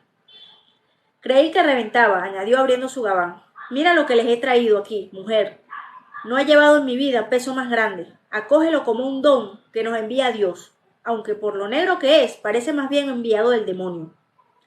Le rodeamos y por encima de la cabeza de Catalina pude distinguir un sucio y andrajoso niño de cabellos negros, aunque era lo bastante crecido para andar y hablar, ya que parecía mayor que Catalina. Cuando le pusimos en pie en medio de todos, permaneció inmóvil, mirándonos con turbación y hablando en una jerga inteligible. Nos dio miedo, y la señora quería echarle de casa. Luego le preguntó al amo que cómo se le había ocurrido traer a aquel gitanito, cuando ellos ya habían tenido hijos propios que cuidar. ¿Qué significaba aquello? ¿Que se había vuelto loco? El señor intentó explicar lo sucedido, pero como estaba tan fatigado y ella no dejaba de reprenderle, yo no saqué el limpio, sino que el amo había encontrado al chiquillo, hambriento y sin hogar ni familia, en las calles de Liverpool, y había resuelto recogerlo y traerlo consigo. La señora acabó calmándose y el señor Earnshaw me mandó a lavarle, ponerle ropa limpia y acostarle en el cuarto de sus niños. Hindley y Catalina estuvieron escuchando hasta que la tranquilidad se restableció, y entonces empezaron a buscar en los bolsillos de su padre los prometidos regalos. Hindley era ya un rapaz de 14 años, pero cuando encontró en uno de los bolsillos el resto de lo que había sido su violín, rompió a llorar. Y Catalina, al oír que su padre había perdido el látigo que le traía por atender al intruso, demostró su contrariedad escupiendo al chiquillo y haciéndole burla. La ocurrencia le valió un bofetón de su padre. Los hermanos se negaron en absoluto a admitirle en sus lechos, y a mí no se me ocurrió cosa mejor que dejarla en el rellano de la escalera, esperando que se marchase al llegar la mañana. Permiso.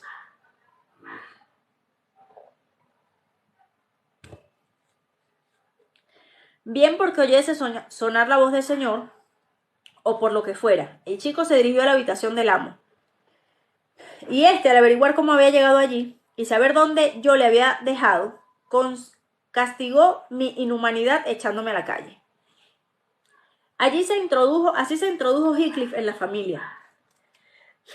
Yo volví a la casa días después, ya que mi expulsión no llegó a ser definitiva, y encontré que habían dado al intruso el nombre de Heathcliff, que era el de un niño de los amos que había muerto muy pequeño. Desde entonces, ese Heathcliff le sirvió por nombre y de apellido. Catalina y él se hicieron muy buenos amigos, pero Hindley le odiaba, y yo también. Ambos le maltratábamos mucho, y la señora no intervino nunca para protegerle. Él se comportaba como un niño torvo y paciente. Quizás estuviera acostumbrado a sufrir malos tratos, Aguantaba sin parpadear los golpes de Hindley y no vertía ni una lágrima. Si yo le pellizcaba, no hacía más que suspirar profundamente, como si se hubiese hecho daño él solo, por casualidad. Cuando descubrió el señor Earnshaw que su hijo maltrataba al pobre huérfano como él le llamaba, se enfureció. Profesaba a Heathcliff un sorprendente afecto, más incluso que a Catalina, que era muy traviesa. Y creía que él decía, aunque desde luego en lo referente a las persecuciones de que era objeto, no llegaba a que desde el principio Heathcliff sembró en la casa semillas de discordia. Cuando 2 años más tarde murió la señora Hindley,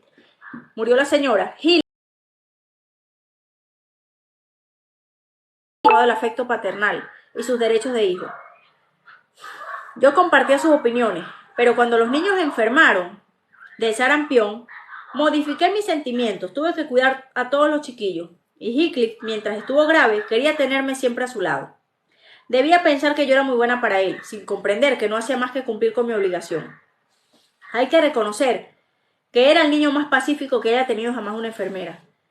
Mientras Catalina y su hermano me importunaban continuamente, él era manso como un cordero. Quizás ello se debía más a las costumbres de sufrir que a los buenos instintos. Cuando se curó y el médico aseguró que ello en parte era consecuencia de mis cuidados, me sentí agradecida hacia quien me había hecho merecer tales alabanzas. Así perdió Hindley la aliada que tenía en mí. Sin embargo, mi afecto por Heathcliff no era ciego, y frecuentemente me preguntaba para mis adentros qué sería lo que el amo podría ver en aquel niño, a lo que recuerdo nunca compensó a su protector con expresión alguna de gratitud. No es que obrase mal con el amo, sino que demostraba indiferencia, aunque bien sabía que bastaba una frase suya para que toda la casa hubiera de plegarse a sus deseos. Recuerdo, por ejemplo, una ocasión en el que el señor Earnshaw compró 2 potros en la feria del pueblo y regaló uno a cada muchacho. Heathcliff eligió el más hermoso, pero habiendo notado al poco tiempo que cojeaba, dijo a Hindley: «Tienes que cambiar de caballo conmigo, porque el mío no me agrada. Si no lo quieres hacer, le contaré a tu padre que me has dado esta semana 3 palizas, y le enseñaré mi brazo, que está amoratado hasta junto al hombro». Hindley se burló de él y le dio bofetadas. «Lo mejor es que hagas enseguida lo que te digo», continuó Heathcliff, saliendo al portal desde la cuadra, donde estaban. Ya sabes que si hablo con tu padre recibirás estos golpes y mucho más». «Largo de aquí, perro», gritó Hindley, amenazándole con una pesa de hierro que se empleaba para pesar patatas. «Atrévete a tirármela», le desafió Heathcliff deteniéndose. «Ya diré que te has vanagloriado de que me echarían a la calle en cuanto tu padre se muera. Y veremos si entonces no eres tú el que sales de esta casa hoy mismo». Hindley le tiró la pesa que alcanzó a Heathcliff en el pecho. Cayó al suelo, pero se levantó enseguida, pálido y tambaleándose. A no habérselo yo impedido, hubiera ido enseguida a presentarse al amo para acusar a Hindley. «Coge mi caballo, gitano», rugió entonces el joven Earnshaw, «y ojalá te mates con él. Tómalo y maldito seas, miserable intruso. Anda, y arranca a mi padre cuanto tiene, y demuéstrale quién eres. Después que lo hagas, engendro de Satanás, tómalo, y así te rompa la cabeza a patadas». Heathcliff se acercó al animal y se puso a desatarlo para cambiarlo de sitio. Hindley, al terminar de hablar, le derribó de un golpe entre las pezuñas del caballo, y sin detenerse a ver si sus maldiciones se cumplían, salió corriendo. Me asombró la serenidad con que el niño se levantó y realizó sus intenciones, combinando antes que nada los arreos de las caballerías, después de lo cual se sentó en un haz de heno para dejar que le pasara el efecto de golpetazo recibido, antes de volver a entrar en la casa. No me fue difícil convencerle de que atribuyese al caballo la culpa de sus contusiones. Él había conseguido lo que deseaba, y lo demás le importaba poco. Como rara vez se quejaba de los malos tratos que sufría, yo pensaba que no era rencoroso. Pero pronto verá usted que me engañaba. Capítulo 5. Con el tiempo, el señor Earnshaw empezó a decaer. Había sido un hombre recio y sano, pero cuando sus fuerzas lo abandonaron y se vio obligado a pasarse la vida al lado de una chimenea, se volvió suspicaz e irritable. Se ofendía por una pequeñez y se enfurecía ante cualquier imaginaria falta de respeto. Ello podía apreciarse especialmente cuando alguien pretendía hacer a su favorito el objeto de algún engaño o de algún intento de dominarle. Velaba celosamente para que no le ofendieran con palabra alguna, y parecía que tenía metida en la cabeza la idea que el cariño con el que distinguía a Heathcliff hacía que todos le odiasen y le deseasen su mal. Esto iba en perjuicio del muchacho, porque como ninguno deseábamos enfadar al amo, nos plegábamos a todos los caprichos de su preferido, y con ello fomentábamos su soberbia y su mal carácter. En 2 o 3 ocasiones, los desprecios que Hindley le hacía a Heathcliff en presencia de su padre excitaron la cólera del anciano, quien cogía su bastón para golpear a su hijo, y se estremecía de furor al no poder hacerlo por falta de fuerza.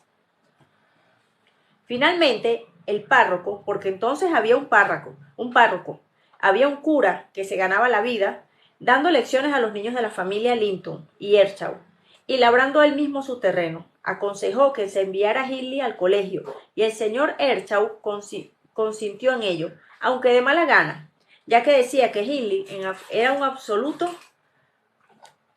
obtuso y no se podía sacar partido de él, hiciérase lo que se hiciera. Yo, dolida, viendo lo caros que el Señor pagaba los resultados de sus buenas obras, esperé que así se restableciese la paz. Me parecía que los disgustos familiares estaban amargando su vejez. Por lo demás, hacía cuanto quería, y las cosas no hubieran ido tan mal a no ser por la señorita Catalina y por José, el criado. Supongo que ya usted lo habrá visto. Era y debe seguir siendo el más odioso fariseo que jamás haya visto. Siempre pronto a creerse objeto de las bendiciones divinas y a lanzar maldiciones sobre su prójimo en nombre de Dios. Sus sermones producían mucha impresión al señor Earnshaw, y a medida que éste se iba debilitando, crecía el demonio de José sobre él. No cesaba un momento de mortificarle, con consideraciones sobre la salvación eterna y sobre la necesidad de educar bien y rígidamente a sus hijos. Trataba de hacerle considerar a Hindley como un réprobo, y le contaba largos relatos de las diabluras de Heathcliff y Catalina, sin prejuicio de acumular las mayores culpas sobre ésta, con lo que creía adular las inclinaciones del amo. Verdaderamente Catalina era la niña más caprichosa y traviesa que yo había visto jamás, y nos hacía perder la paciencia 1000 veces al día. Desde que se levantaba hasta que se acostaba, no dejaba de estar un minuto tranquila. Siempre tenía mal genio, pronto a la disputa, y no daba nunca paz a la boca. Cantaba, reía y se burlaba de todo el que no hiciese lo mismo que ella. De todos modos, creo que no tenía malos sentimientos, porque cuando hacía sufrir a alguien mucho, se apresuraba a acudir a su lado para consolarlo. Pero tenía hacia Heathcliff un excesivo afecto. No podía aplicarse castigo mayor que separarla de él, a pesar de que siempre estaban riéndola por su culpa. Cuando jugaba le gustaba ser de señora, y usaba las manos más de la cuenta para imponer su autoridad. Quería ser igual conmigo, pero yo le hice saber que no estaba dispuesta a soportar ni sus golpes ni sus órdenes. El señor Earnshaw no soportaba los juegos. Siempre había sido severo con sus hijos, y Catalina no acertaba a explicarse por qué en su ancianidad era más regañón que antes. Parecía sentir un perverso placer en provocarle. Era más feliz que nunca cuando todos la rodeábamos, reprochándola. Perdón. Porque podía mirarnos y replicarnos con mordacidad, haciendo burlas de las piadosas invocaciones de José, buscándonos las vueltas y en suma, haciendo lo que más le desagradaba a su padre. Además, obraba como si estuviera interesada en demostrar que tenía más imperio sobre Heathcliff, a despecho de su insolencia, que su padre con todas sus bondades hacia él. Después de hacer durante el día todo el mal que le era posible, al llegar la noche acudía a su padre mimosamente, queriendo reconciliarse con él a la fuerza de mimos. Vete, Catalina, decía el anciano, no me es posible quererte, eres todavía peor que tu hermano. Anda, vete a rezar y pídele a Dios que te perdone. Mucho temo que haya de pesarnos, a tu madre y a mí, el haberte dado el ser. Al principio estos razonamientos la hacían llorar, pero luego se habituó a ellos y se echaba a reír cuando su padre le mandaba que pidiese perdón a Dios por sus maldades. Al fin llegó el momento de que terminasen los dolores del señor Erchau en la tierra. Murió una noche de octubre, plácidamente estando sentado en un sillón al lado del fuego. Soplaba un fuerte viento en torno a la casa y resonaba el cañón de la chimenea. Era un aire violento y tempestuoso, pero no frío. Todos estábamos juntos, yo un poco apartada de la lumbre, haciendo calceta, y José leyendo la Biblia. Los criados entonces, una vez que terminaban su faena, solían rendirse en el salón con los cañones, reunirse en el salón con los señores, perdón. La señorita Catalina estaba pacífica, porque había pasado una enfermedad recientemente y permanecía apoyada en las rodillas de su padre. Heathcliff se había tumbado en el suelo con la cabeza encima del regazo de Catalina. El amo, según recuerdo bien, antes de caer en el sopor de que no debía salir, acariciaba la hermosa cabellera de la muchacha, y extrañado de ver lo juiciosa que estaba, decía: ¿por qué no has de ser siempre buena, Catalina? Ella le miró y riendo le contestó: ¿y usted, padre, por qué no ha de ser siempre bueno? Después, viendo que se disgustaba, le besó la mano y le dijo que iba a cantar para que se adormeciese. Empezó, en efecto, a cantar en voz baja. Al cabo de un rato, los dedos del anciano abandonaron los cabellos de la niña y reclinó la cabeza sobre el pecho. Mandé a Catalina que callara y que no se moviera para no despertar al amo. Durante más de media hora permanecimos en silencio, y aún hubiéramos seguido más tiempo así, a no haberse levantado José, diciendo que era la hora de despertar al señor para rezar y acostarse. Se adelantó, le llamó y le tocó el hombro. Mas, notando que no se movía, cogió la vela y le miró. Cuando apartó la luz, comprendió que pasaba algo anormal. Cogió a cada niño por un brazo y le dijo en voz baja que subiesen a su cuarto para que rezasen solos, porque él tenía mucho que hacer aquella noche antes de retirarse.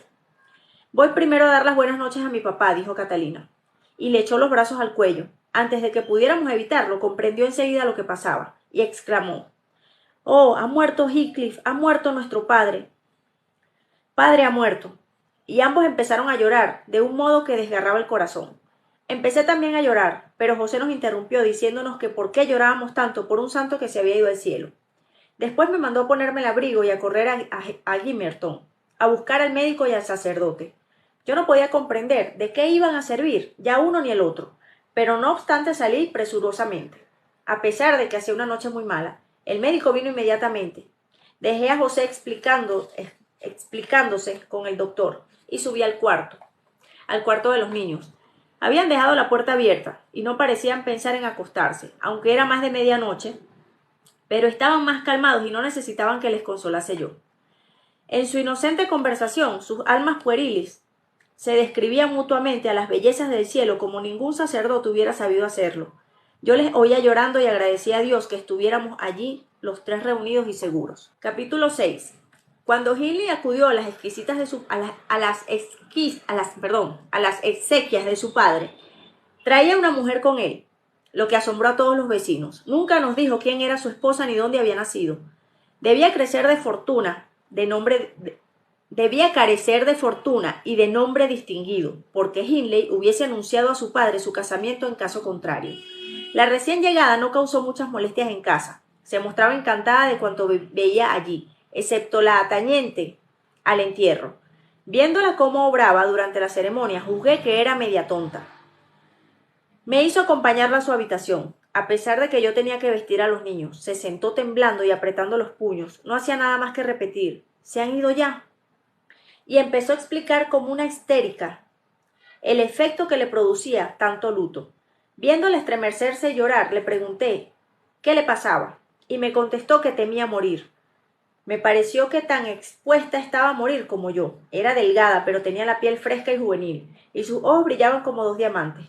Noté, sin embargo, que cualquier ruido inesperado la sobresaltaba, y que tosía de vez en cuando, pero yo no sabía lo que tales síntomas pronosticaban, y no sentía además simpatía alguna hacia ella.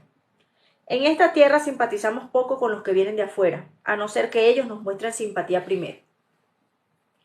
Hindley parecía otro, estaba más delgado y más pálido, y vestía y hablaba de un modo diferente. El mismo día llegó y nos dijo a José y a mí que debíamos limitarnos a la cocina.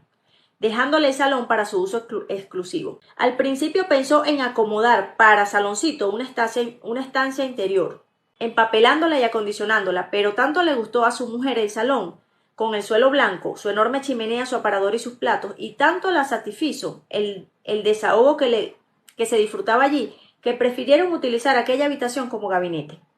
Los primeros días la mujer de Hindley se manifestó satisfecha de ver a su cuñada. Andaba con ella por toda la casa, jugaban juntas, la besaba y le hacía obsequios. Pero pronto se cansó, y a medida que disminuía en sus muestras de cariño, Hindley se volvió más déspota. Cualquier palabra de su mujer que indicase desafecto hacia Heathcliff despertaba en él sus antiguos odios infantiles. Le hizo instalar en compañía de los criados y le mandó que se aplicase a las mismas faenas agrícolas que los otros mozos. Al principio, Heathcliff toleró bastante resignadamente su nuevo estado. Catalina le enseñaba lo que ella pretendía. Trabajaba en el campo con él y jugaban juntos. Los dos iban creciendo en un abandono completo, y el joven amo no se preocupaba para nada de lo que hacían, con tal de que no le estorbaran. Ni siquiera se ocupaba de que fueran a la iglesia los domingos. Cada vez los chicos se escapaban y José o el cura le censuraban su descuido. Se limitaba a mandar que pagasen a Heathcliff y que castigasen sin comer a Catalina. Se limitaba a mandar que pegasen a Heathcliff y que castigasen sin comer a Catalina.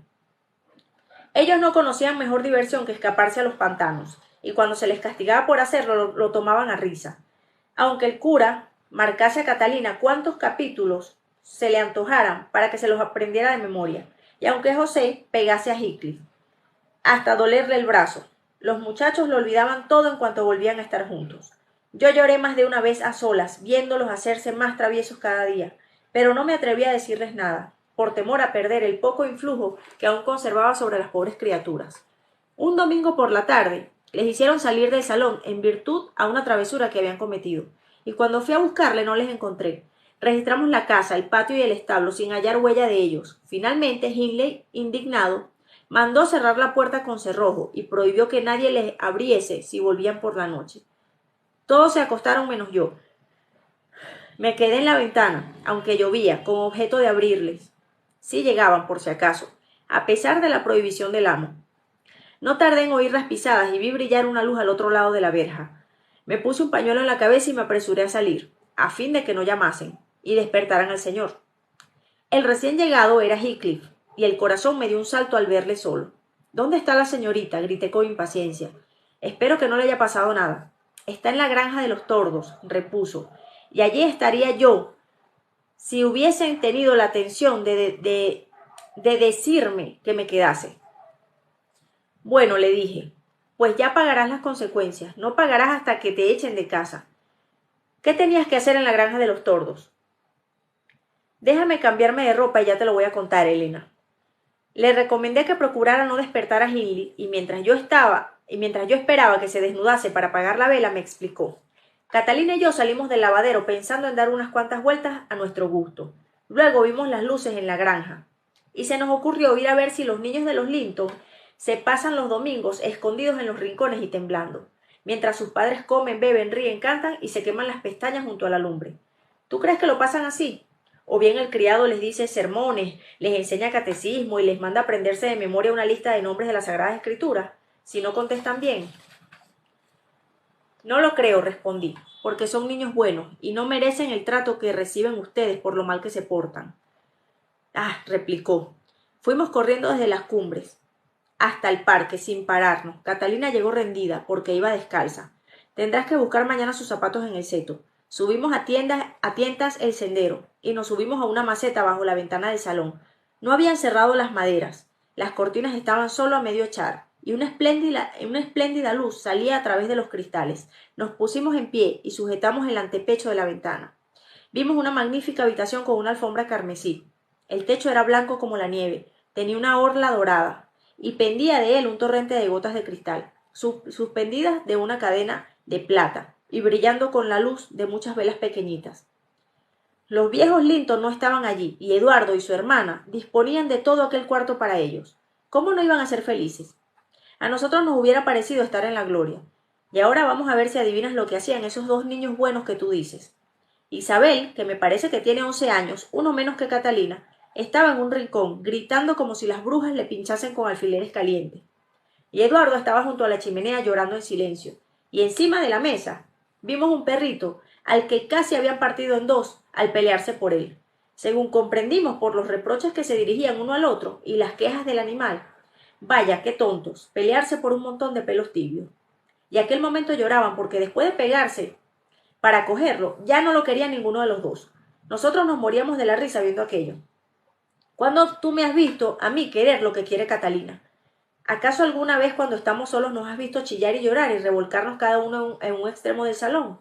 No cambiaría la vida que hace Eduardo Linton en la granja de los tordos por la que yo hago aquí, ni aunque me diese la satisfacción de poder tirar a José desde lo alto del tejado y pintar las paredes de la casa con la sangre de Hindley. Cállate, cállate, le interrumpí. ¿Y cómo se ha quedado allí Catalina?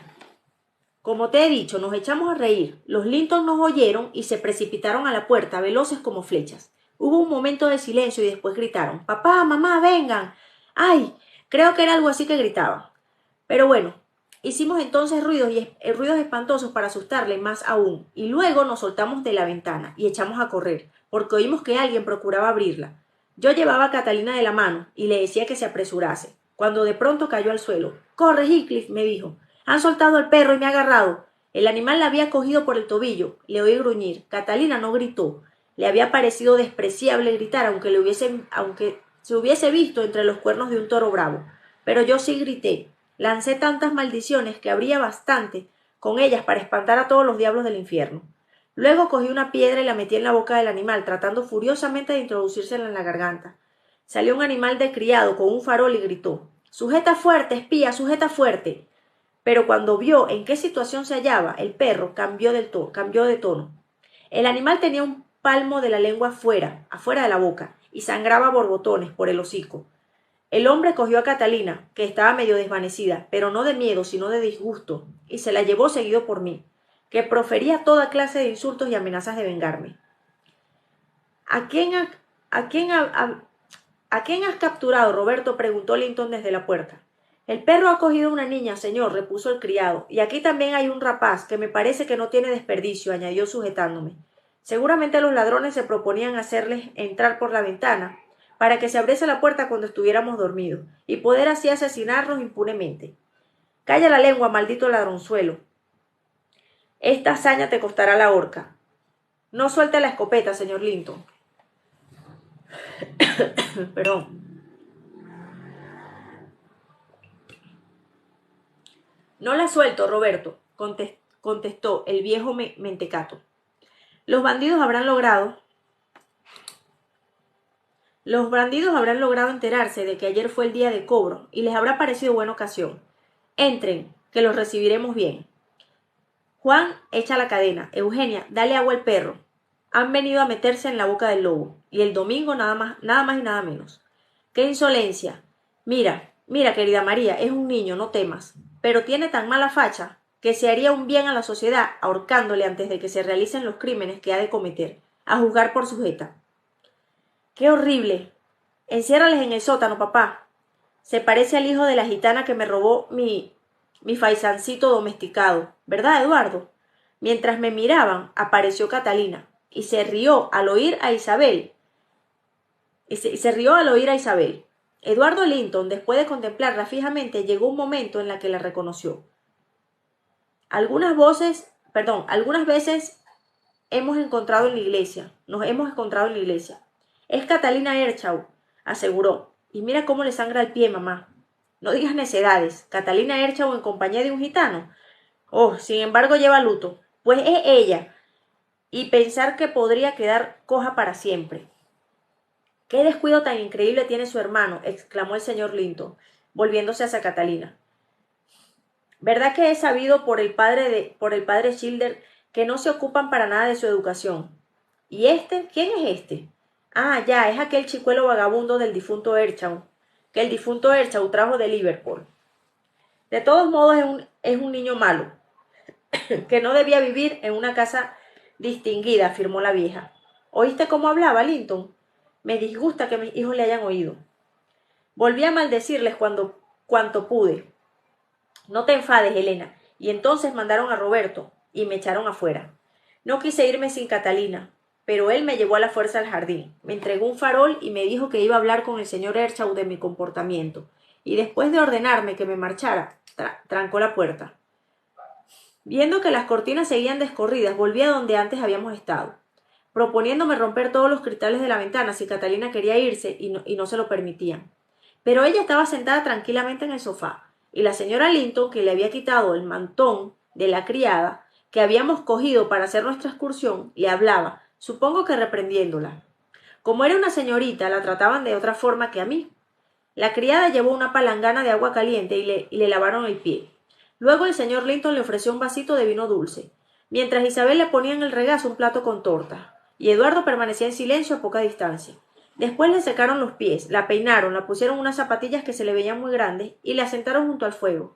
Así la he dejado, lo más alegre que te puedas imaginar, repartiendo los dulces con Espía y con el perro pequeño, que a veces hasta haciéndole cosquillas en el hocico estaba.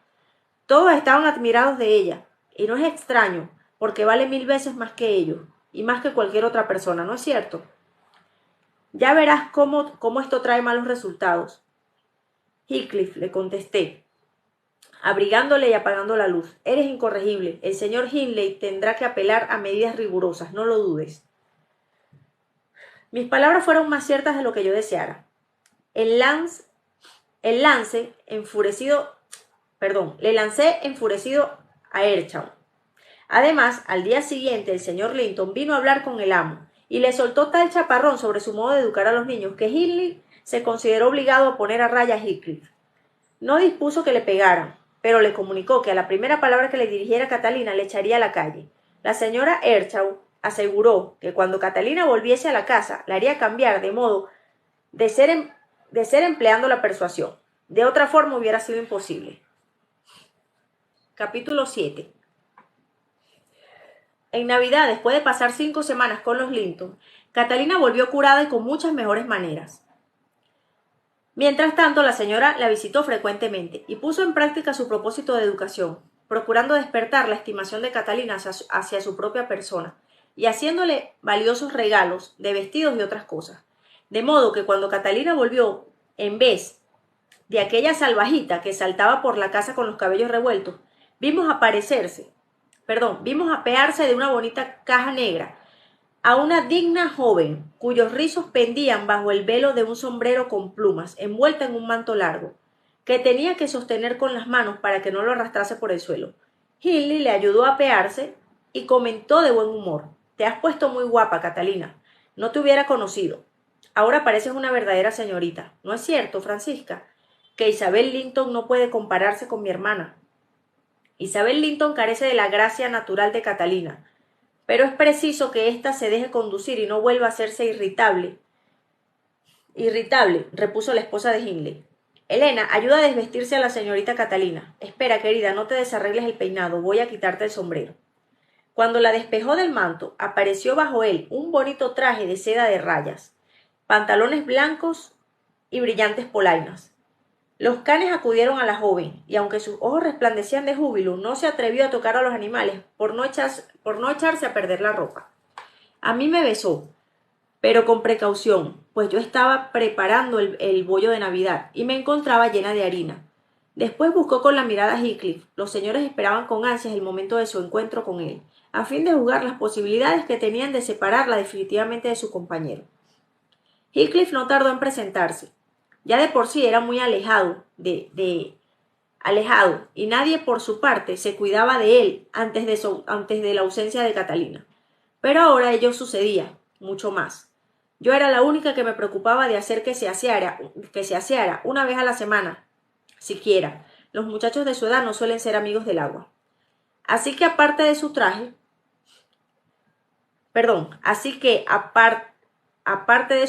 que estaba como puede suponerse después de andar 3 meses por el barro y el polvo, tenía el cabello desgreñado y la cara y las manos cubiertas de una capa de mugre. Permanecía escondido, mirando a la bonita joven que acababa de entrar, asombrado de verla tan bien ataviada, y no hecha una desgreñada como él. ¿Y Heathcliff?, preguntó Catalina, quitándose los guantes y descubriendo unos dedos que le unos dedos de no hacer nada ni salir de la casa nunca. Se le habían puesto prodigiosamente blancos. «Ben Heathcliff», gritó Hindley, congratulándose por el anticipo del mal efecto que el muchacho con su traza de pilluelo iba a producir a la señorita. «Ven a saludar a la señorita Catalina como los demás criados». Catalina, al ver a su amigo, corrió hacia él y le besó 6 o 7 veces cada mejilla. Después, separándose un poco, le dijo entre risas: «Uy, qué negro estás, y qué cara de enfado tienes». «Claro, es que me he acostumbrado a ver a Eduardo y a Isabel. ¿Me has olvidado, Heathcliff?» «Dale la mano, Heathcliff», dijo Hindley, con aire de condescendencia. Por una vez la cosa no importa lo que hagas. «Nada de esto», replicó el muchacho. «No quiero que se burlen de mí». Y trató de alejarse, pero Catalina entonces le detuvo. «No quise burlarme de ti. No pude contenerme al ver tu aspecto. Anda, dame la mano siquiera. Si te lavas la cara y te peinas estarás muy bien, pero ahora vas muy sucio». Contempló los negros dedos que tenía entre los suyos y luego se miró el vestido, temiendo que con aquel contacto se le hubiese contagiado la mugre del rapaz. «No tenía por qué tocarme», dijo él, separando su mano de un tirón. «Soy tan sucio como me da la gana, y me agrada estar sucio».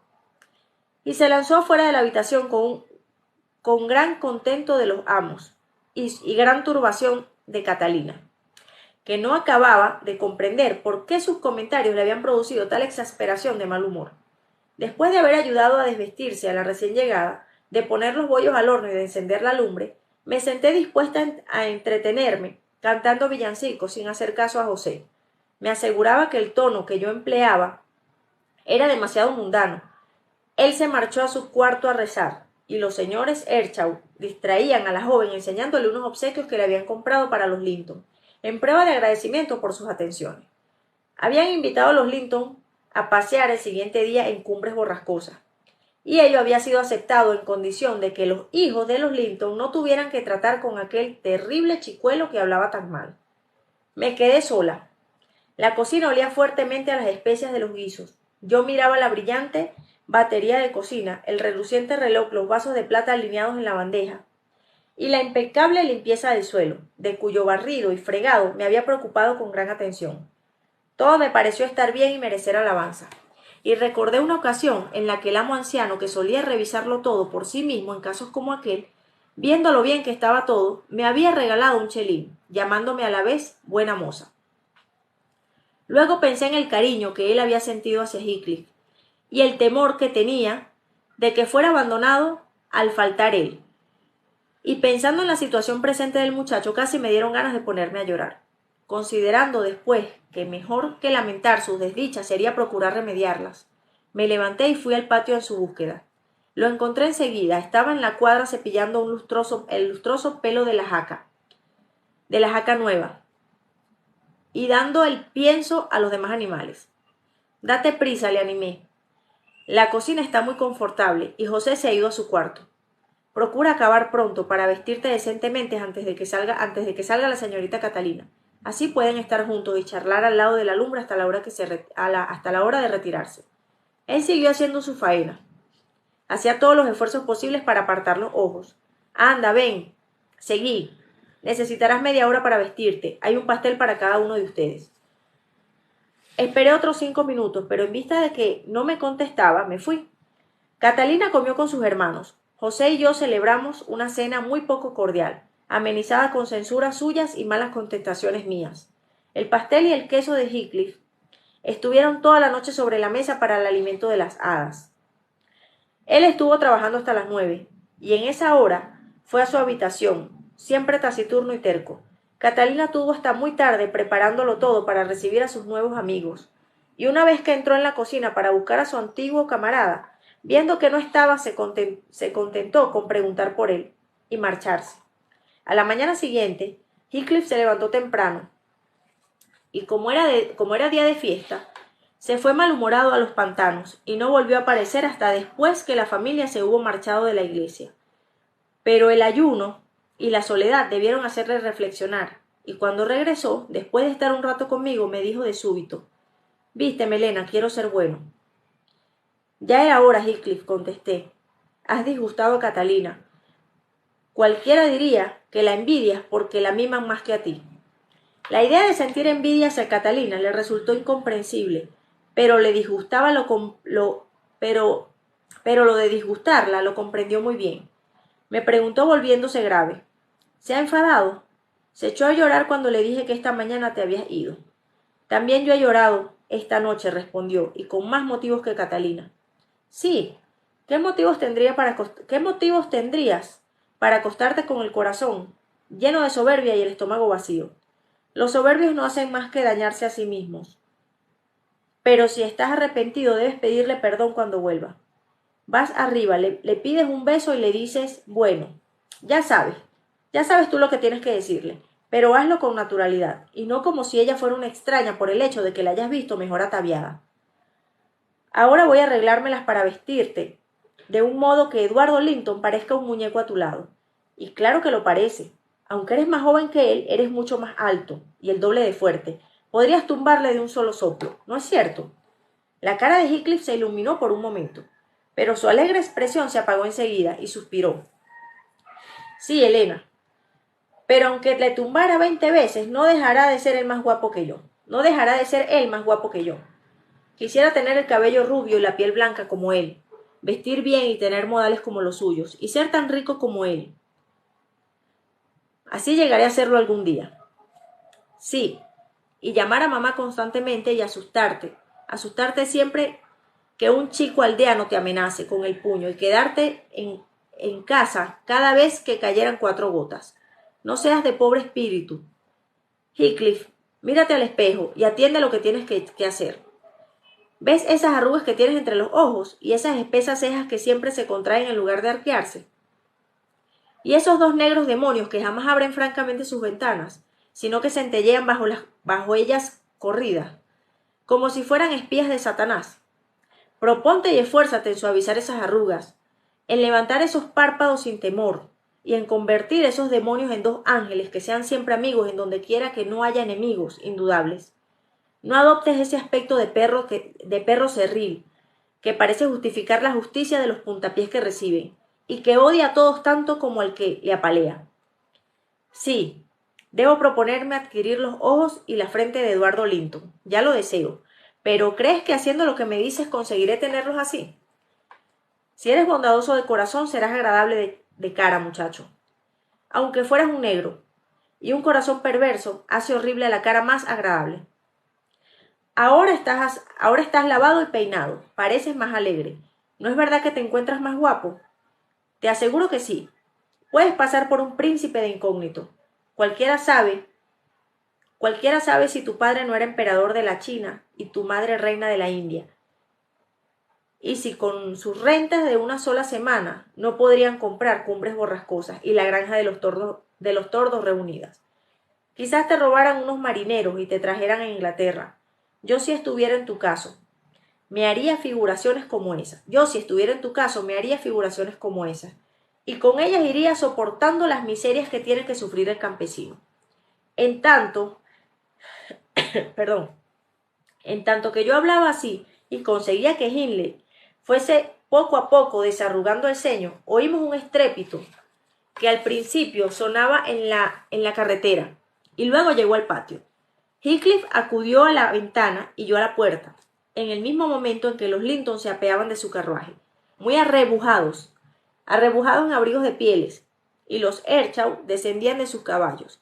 Catalina cogió a los niños de la mano y los llevó a la chimenea, junto a la que se sentaron, y cuyo fuego enrojeció en breves sus blancos rostros. Alenté a Heathcliff para que acudiera y mostrara su buen porte, pero tuvo la desgracia de que al abrir la puerta de la cocina tropezara con Hindley, que la estaba abriendo por el otro lado.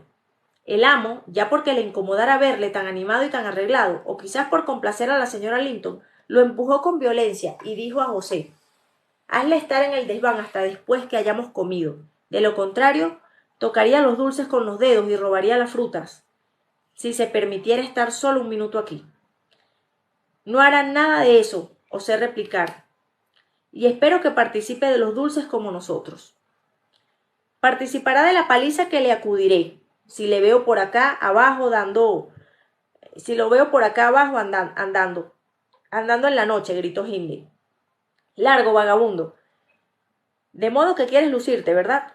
Como te eché mano a esos mechones, ya verás si te pongo más largos aún. Ya los tienes bastante largos, observó Eduardo Linton, que acababa de aparecer en la puerta. Le caen sobre los ojos, como la crin de un caballo. No sé cómo no le producen dolor de cabeza. Aunque hizo aquella observación sin deseo de molestarle, Heathcliff, cuyo rudo carácter no toleraba impertinencias, y más viniendo de alguien a quien ya consideraba como su rival, cogió una fuente llena de compota caliente y se lo tiró en pleno rostro al muchacho. Este lanzó un grito que hizo acudir enseguida a Catalina y a Isabel. El señor Earnshaw cogió a Heathcliff y se lo llevó a su habitación, donde sin duda le debió aplicar un enérgico correctivo, ya que cuando bajó estaba sofocado y rojo como la grama. Yo cogí un trapo de cocina, limpié la cara de Eduardo, y no sin cierto enojo, le dije que se había merecido la lección por su inoportunidad. Su hermana se echó a llorar y quiso marcharse. Catalina, a su vez, estaba muy disgustada con todo aquello. No has debido hablarle, dijo al joven Linton. Estaba de mal humor. Ahora le pegarán y has estropeado la fiesta. Ya yo no tengo apetito. ¿Por qué le hablaste, Eduardo? Yo no le hablé quejoso al muchacho, desprendiéndose de mis manos y terminando de limpiarse con su fino pañuelo. Prometí a mamá no hablarle, y lo he cumplido. Bueno, dijo Catalina con desdén, cállate, que viene mi hermano. No te ha matado después de todo. No pongas las cosas peor. Deja de llorar, Isabel. ¿Te ha hecho algo alguien? A sentarse, niños, exclamó Hindley reaparecido. Ese bruto de chico me ha hecho entrar en calor. La próxima vez, Eduardo, tómate la venganza con tus propios puños, y eso te abrirá el apetito. La gente menuda recobró su alegría al servirse los olorosos manjares. Todos sentían apetitos después del paseo, y se consolaron fácilmente, ya que ninguno había sufrido daño grave. El señor Earnshaw trinchaba con jovialidad, y la señora animaba la mesa con su conversación. Yo atendía el servicio y me entristecía al ver a Catalina, con ojos enjutos y aire indiferente. Partía en aquel momento un ala de pato que tenía ante sí. Qué niña tan insensible, pensé. Nunca hubiera creído que la suerte de su antiguo compañero de juegos le preocupara tan poco. Ella estaba llevándose en aquel momento un bocado a la boca, pero de pronto lo soltó. Las mejillas se le sonrojaron y por su rostro corrieron las lágrimas. Dejó caer el tenedor y aprovechó la ocasión de inclinarse para disimular su emoción. Durante todo el día anduvo como un alma en pena buscando a Heathcliff, pero éste había sido encerrado por Hindley. Lo que averigüé al querer llevarle a escondidas algo de comer. Hubo baile por la tarde y Catalina pidió que soltaran a Heathcliff, ya que si no, Isabel no tendría pareja. Pero no se atendió, y yo fui llamada a llenar la vacante. El baile nos puso de buen humor, y este creció más cuando llegó la banda de música de Gimmerton, con sus 15 músicos, entre los que había una trompeta, un trombón, clarinete, flauta, oboes y un contrabajo, fuera de los cantantes. La banda suele recorrer en Navidad las casas ricas pidiendo aguinaldos, y su llegada es siempre acogida con alegría. Primero cantaron los villancicos de costumbre, pero después, como a la señora Earnshaw le gustaba extraordinariamente la música, le pedimos que tocase algo más, y lo hicieron durante todo el tiempo que nos pareció bien. A pesar de que a Catalina le agradaba también la música, dijo que se oía mejor desde el rellano de la escalera, y con ese pretexto salió seguida por mí.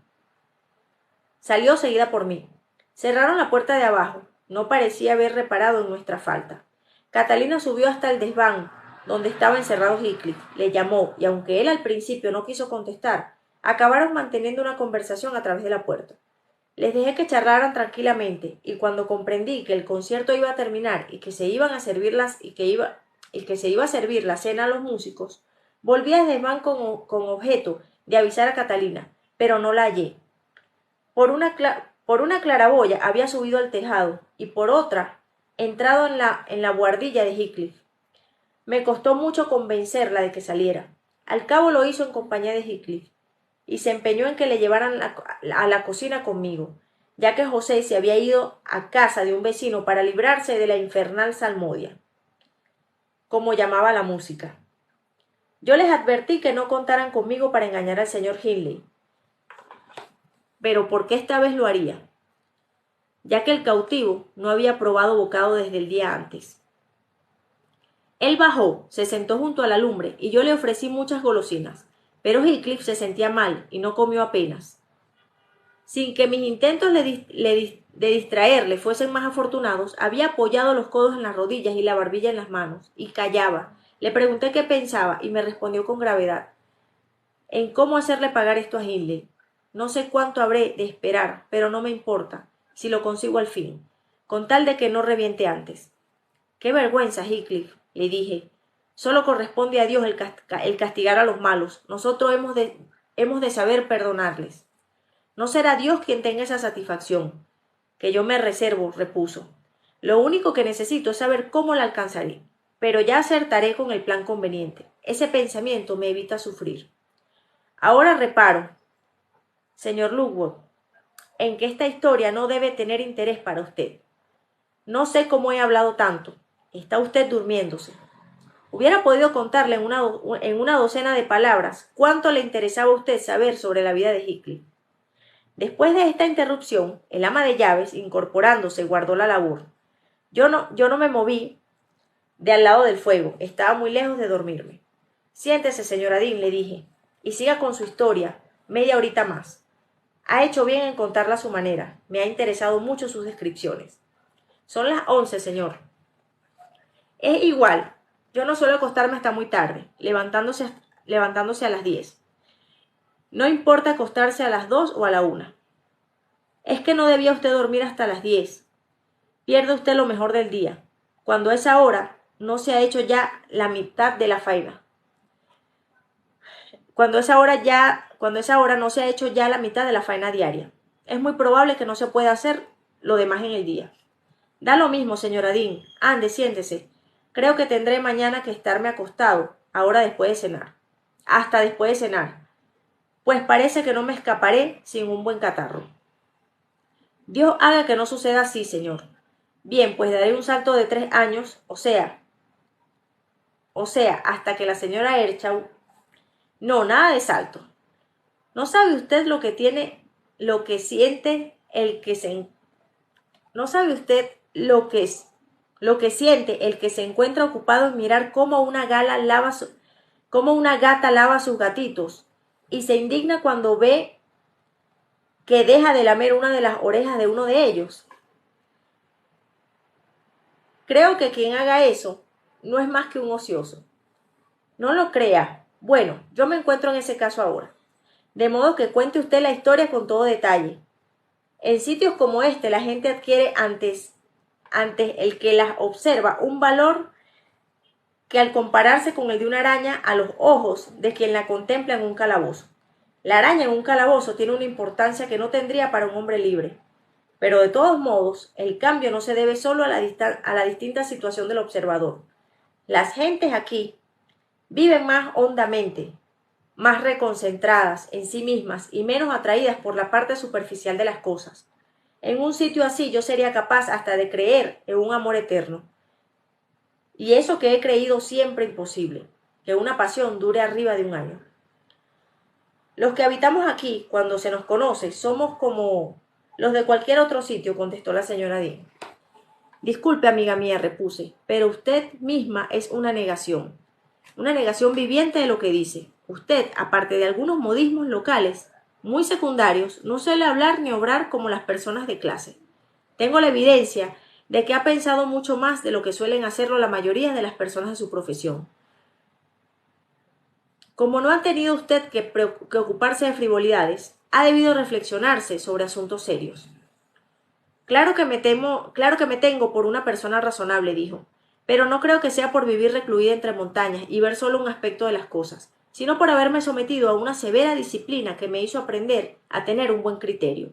Además, señor Lockwood, he leído más de lo que usted se imagina. No hay un libro en la biblioteca de que yo no haya hojeado y del que no haya sacado alguna enseñanza, excepto los libros griegos y latinos o los franceses. Y hasta eso sé distinguirlos uno de los otros. ¿Qué más puede usted pedir a la hija de un pobre? De todos modos, si se empeña en que le siga contando la historia como hasta ahora, lo mejor será que dé un salto, pero no de 3 años, sino hasta el verano siguiente, de 1778. 23 años han pasado ya.